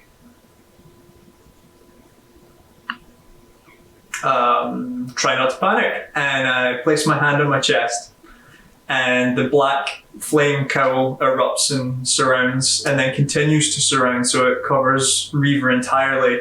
And then the fire starts to just go out, and Reaver's just no longer there where the black fire was standing as I cast etherealness. Mm-hmm. I take the opportunity to say a few words. Reaver was a close friend of mine. He threatened to kill me a number of times, and I will always remember him. May he rest in peace. The last bit of the black fire is like a hand shaped like a middle finger. He died how he lived. Okay. I'm here on the ethereal plane. Yes. It looks like... The description says it's slightly grey, and I'm like, everything's white. Yes. Additionally, what you get here is, and it's a little bit odd, you have the idea that you're surrounded by snow. Mm-hmm. Like there's just a constant blizzard happening around you, but it doesn't seem to be impairing your vision necessarily. It's almost as if the blizzard that's happening too is translucent. It's just noisy, visually noisy. The first thing I'm going to do is move towards the front gate and pass through it to see what's beyond. Okay. As you pass through the front gate, you find yourself in what very much looks like an entryway. First thing you notice is that the walls here are really quite high. And because of that, it immediately looks imposing. You can imagine that maybe once upon a time, this would have been stark white and blue, and that it would have looked, very shining, and immediately you have that feeling that you're a small person walking into this grand, tall hallway. It's being imposing through simplicity almost. There is no decoration, no chandelier. However, the walls are no longer stark white, and on top of that, you see everything in a muted grey color. Yeah. So the effect is somewhat lost on you. Oh. You see in front of you a doorway, and on either side, 2 doorways leading left and right. Okay. I will pull back and head up towards the tower that Finn was talking about, and that Nax was wondering. The one towards the right? The one that Nax was saying 500 feet up. Oh, okay, the really high one. Yeah. Are you going in a direct line through the inside, or are you taking the outside route? I don't know what it looks like from the inside, so I'll go back outside and then float up, because if I go through the inside, I'm just going to get lost in rooms. Okay. So floating upwards, you have this. You feel like what you imagine a feather must feel like when it falls down. Like you feel weightless. There's no effort when you're floating up. You just feel like you are, and that's it. It's oddly peaceful despite the circumstances. Floating up, you can see that there's 2 towers in the front left that at the top have entirely caved in, but there is no opening there. They appear to be properly collapsed. Yeah, exactly, full of their own rubble. You can see that further to the left are parts of the walls that are missing on the ground floor that have fallen inwards. Okay. That you think you could potentially go around the castle and climb over. Roll me a perception check, actually. I think I can only see 60 feet around me as well. Okay. So Okay, noted. I'm getting quite close to it. So if it's anything out with, I would. Yes, I would thank notice. you for letting me know. Yeah, because I think it's but everything there looks great, and you can't see anything more than 60 feet away. Okay. And I can see the ethereal plane, but I can't see any of the actual plane that I was on further than 60 Okay. feet. Could become. Can I still have the perception check? Yes. 10. Okay. Floating up the way, you have a moment where you almost feel a little bit lost. As you're going up this tower is very high, and it sticks out. It is meant to be impressive and imposing and look, like a long, high shard. Yeah. So feeling weightless and just floating up this same monotonous tower, you start to get a bit of a what is up, what is down, what is forward. But you stick to your route and almost miss it. But notice that ever so slightly further to the left, there is indeed rubble and stone at the periphery or at the edge of your vision. Okay. And floating closer towards that, you can see that the entire left side of the tower, it too has collapsed inwards. Right. And you can see snow having built up. However, you can also see parts of an inside here. Okay. Can I get a bit closer to see if any of if the snow that's coming in is kind of disturbed in any way, or it's just like a snowbank that's... Absolutely. How close are you getting? I'll just get right down and in. Okay. I can. You find yourself, pardon me, as you float over here, you find that, you have to, if you were corporeal, you would have to climb over a bit of rubble before you could descend. There are a variety of larger to smaller stones lying here that are covered by snow that appears to have been blown into a room. The snow itself looks undisturbed. Sweet. The room that you see appears to be entirely empty. Okay. You see a broken doorway at the end of the room.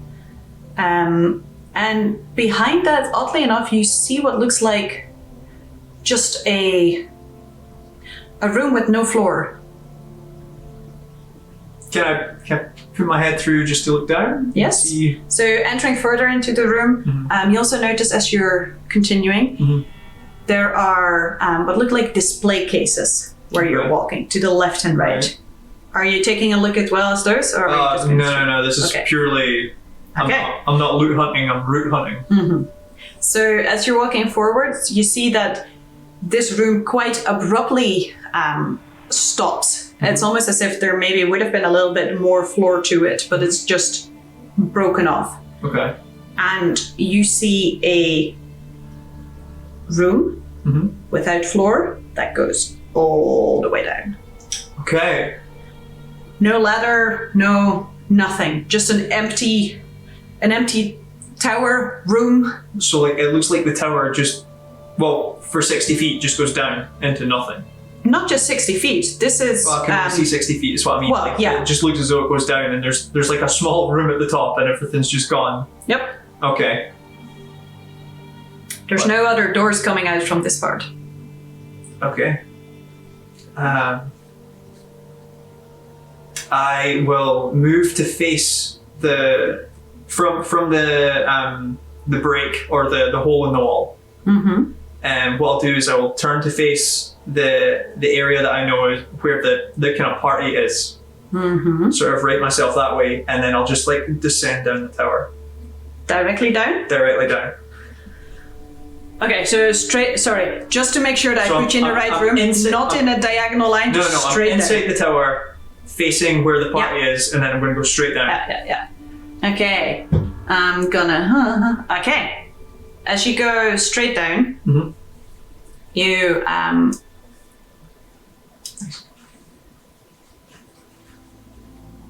you face through the floor for a start. Yeah. Yeah. Unless you want to go through the empty, you're taking the shaft.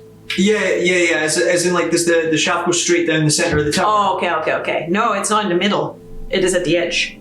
Oh, it's like another bit to the tower. Yes. Right. Okay. So the tower itself is maybe 30 by 40 feet-ish. And opposite of where the hole in the wall is, there is a room, a shaft, a tower without floor. Right. Does it look as though there might have been like wooden stairs that went all the way down from here and they're just gone? Or is it... If that's the case, you can't see it. Okay. Sweet. And then I'll just go down the way.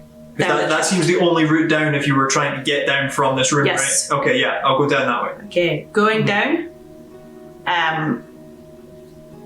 you just see these walls around you for quite some time.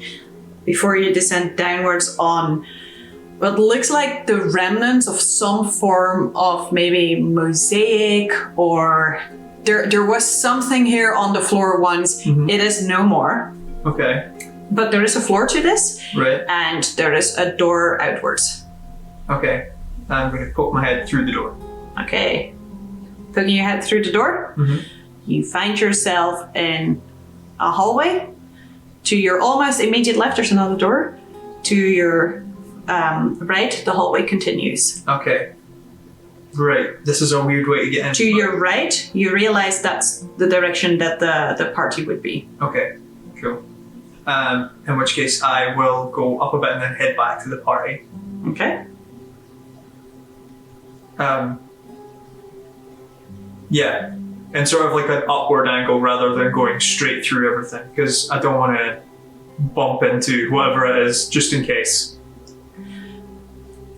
Going upwards a little bit and then facing through the wall, you notice that all these rooms that you go through, the walls here are all high. Like, just unusually high. Are the doorways unusually high also? No. Okay, cool. That's fine. Facing through the wall, you find yourself floating above what looks like a very like simple regular hallway. There is some form of rubble to your immediate left. Can I have a survival check real quick from you? Yeah. 17. Okay. You guess that this rubble here is maybe the other side of what Finn pointed out at the front, where there are like entryways at several heights. Floating over that, you're just going through a hallway before you hit the outside. Okay. So there's like a hallway, and then further along there's that tower mosaic thing that goes all the way up. Okay, cool. That's a viable way in, so I'll head back to where the party is. Okay. And like touch down into the orb. And How long does that last? 8 hours. What? Fucking Casper. Right. Can I just hear the ethereal the last 8 hours? 8 hours. Fuck me sideways. And I use an action to sadly dismiss the spell. because you can't jump in and out of it. That's the drawback. And I appear back in the bubble again, and that kind of like plume of black fire, and then it dissipates. Reaver, you're alive. Okay, that was weird. Wait, and I just hit Finn's chest like a Very solid. okay. Yeah. Wind us back or like? No. It was just I needed to kind of like I needed to ground myself. It was really weird. I was just moving through things. It was very odd. Oh. It's a very weird sensation. I had a dream like that once. There's nothing. There's like from what I've seen, the right side from like the tower down and then along some corridors to that bit of rubble that you pointed out, it seems empty, like and ruin. Like I don't know where this assassin's chilling or like waiting or biding their time, but they weren't. And I just like point to the areas on the castle. Like I'll just draw it so that Finn can work out maybe where. In fact, I'll kneel down and I'll just draw it in the snow. I'll be like, this tower here. Aye, because I was just gonna say, yeah, just take my arm and point to where it is, and I'll just tell you like where, because I get the direction of where it is. So so the tower was fine. There's a space at the top. It's an empty room with some like, you said there was like cabinets. No, more like display. Like a display, like a table with a glass dome over it. Like the ones in Skyrim that they have in all the. I was more thinking museums, but sure, the ones. Yeah. Like in a museum. Mm-hmm. Like someone has something that they want to put on display that they're proud of and that they want people to see. There were some display cases and like there was a room that didn't have a floor and it went all the way down the tower. Like from the top of the tower to the bottom, there was like a shaft that was just empty. It was just like a big, massive 500 feet drop. Fucked. And then there were some corridors down the bottom. The front door also doesn't seem to be guarded, so that's also viable. I just sort of give them the lay of what I saw. How big did you say the corridors were generally in the doors? Designed for like our height or giants?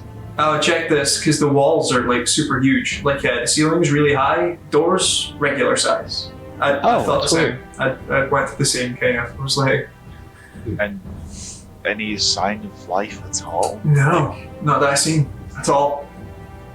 Then again, they could all be invisible.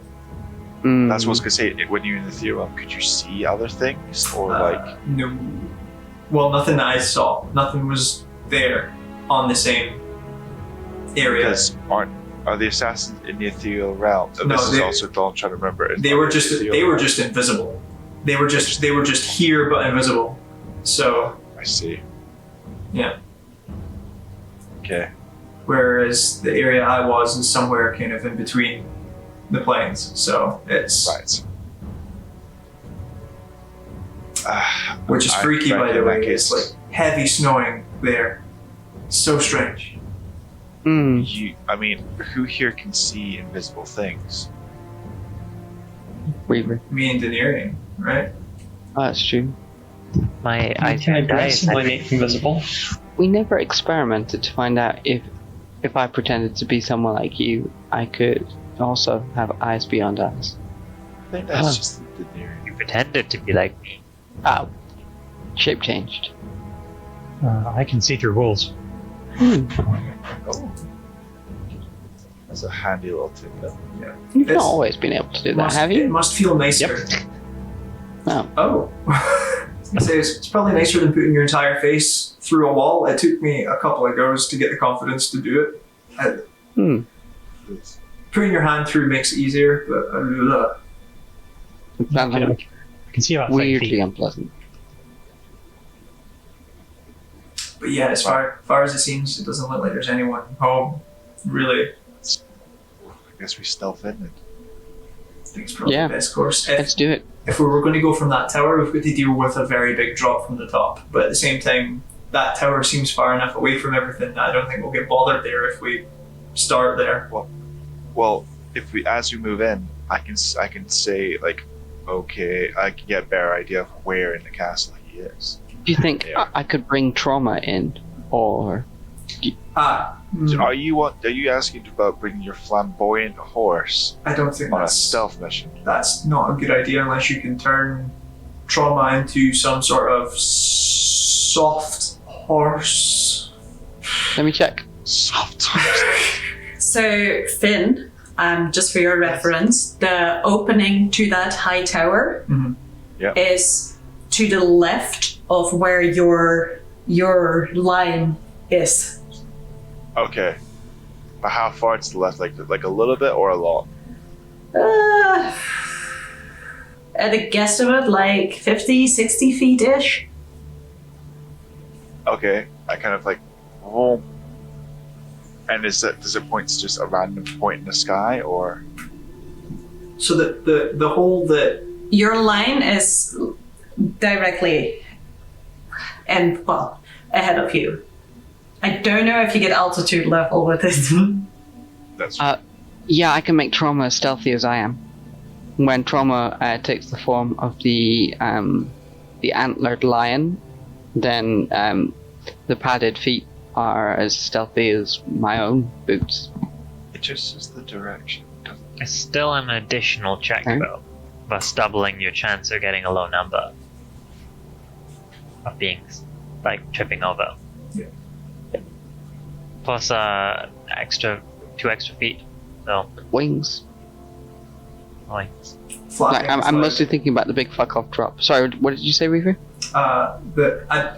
Was the space that I went down, would it be big enough for trauma to go down flying wise? It would fit a large creature. Okay. So yeah, it would fit down. Wouldn't be the most subtle way to get down, but it would work. I was never a subtle creature. In my head, I was thinking of us all jumping off at once and waiting for a bit, and then Nax casting Featherfall, and that's just before we hit the grass. Ooh, I like that idea better. That sounds fun. I summon forth trauma. Maybe wait until we're in, so we don't get spotted on the way in. I stop summoning trauma. Okay. Because trauma's like slightly bigger than the bubble, right? So it would just be like... Just press the signal. Just two... How big is the bubble? It's a 10-foot dome, right? Yeah. So it gradually Giant gets... fucking horse. Wings. Yeah, no, that wouldn't be It would be like this perfect snow globe with just 2 wings sticking at the top of it. How big's And trauma? antlers. A large creature, right? Yeah. So, where are you deciding your entryway is? So we could go in the front door, but that would involve knocking down a very large wooden door. We could go through the hole in the side that leads into a hallway that you pointed out earlier, or we can go for the tower and see what's up in the tower before we descend down and in. I think we go through the middle partition. Opening that door, the javelin door, screams attention, and the tower, I think, is going to be slightly problematic. I mean, the tower might have stuff in it that Nax could benefit from. There What was were the problematic bit? just the 500-foot drop, probably. That and I think there was getting up there. there might have been rooms and stuff up there as well. Like I only saw one room and then moved forward. I was trying to kind of be quick. But you said you could get us up there, probably, right? Max? Yeah, it sounds like I can, or Ridrian can. Yeah. So I can. We have means. Because I think Give me a... starting up in Give that me- tower would probably be quite a good advantageous point as well, because we could get the lay of the land from high up. Because as much as I got to see there, I could only see like about 50 feet in front of myself, so I couldn't actually see the full scale of the fort from the top. Or wait. I spoke too soon. I can either get the flying wings, or the comparative stealth skill. So describe to me again in detail the top of the tower that you saw, Reaver. Orientate.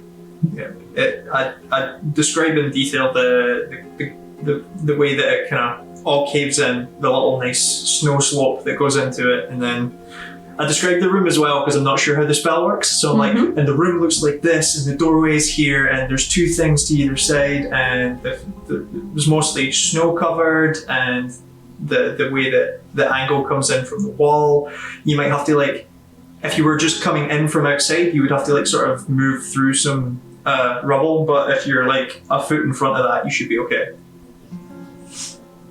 So if you were to peer at the top of the snowy slope, would you be screwed? No, the snow coming in is just where the snow lies. So it would be theoretically where I was standing when I was floating. Yeah. Sounds perfect. Okay.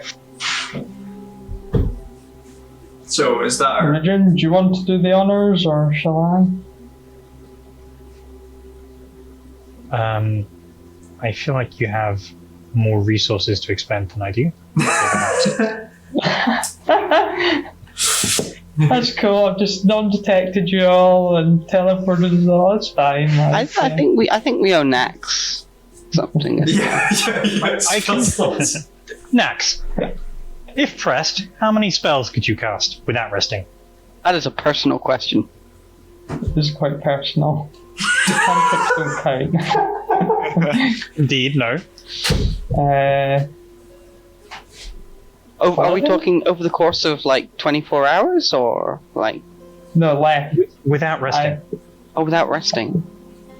11 left without resting. But they're either very high or very low level. I can cast 4 spells. 4? 4. What the fuck? Why so many? Reaver, how many can you cast? 6. God damn it. Oh, Actually, because I can probably you... cast. Oh no, wait, more. Yeah. Got those. So who's going to put up the gate? What do you need from me? I've got all my spell slots. Yeah, so I'll leave the dome because it won't work being in the dome, obviously. And the dome will disappear actually because I'm not in it, so... Oh well. It saved you from the first roll though, so, you know. Yep. Yeah, I figured getting inside would be a good thing to do. And I'll just draw in there a nice wee doorway and then open up, and it should be looking into just the top of the slope. Okay. Have a wee peek through. So you make your doorway, you look in, peek through. What does your doorway look like? It's kind of just formed in the snow at this end here, really. And actually, yeah, and it'll just be like a snowy kind of arch at the other end. So in one of the dunes. That's cool. And coming in and out of the snow dunes. You look around you, Nax. As you look in, you recognize this room immediately. You remember that this room used to be only for those that would manage to get up the high tower. It was for the elite few. And you remember that under the snowy rubble that you are standing on, there used to be a gigantic throne, but it is entirely covered. And there's a small sense of satisfaction as you realize that you are standing on it. Is this the throne from like the paintings and things? No, because that is the common throne room, if you will. This is where only the elite few had access to. See. Looking in front of you, you see that indeed a big portion of the room is covered by rubble and stone, and clearly, you know, when the wind has stood in the right direction, snow has come in and has covered parts of the floor and the rubble.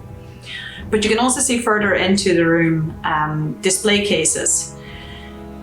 You remember them being here. They used to be filled with trophies or very, very valuable rarities.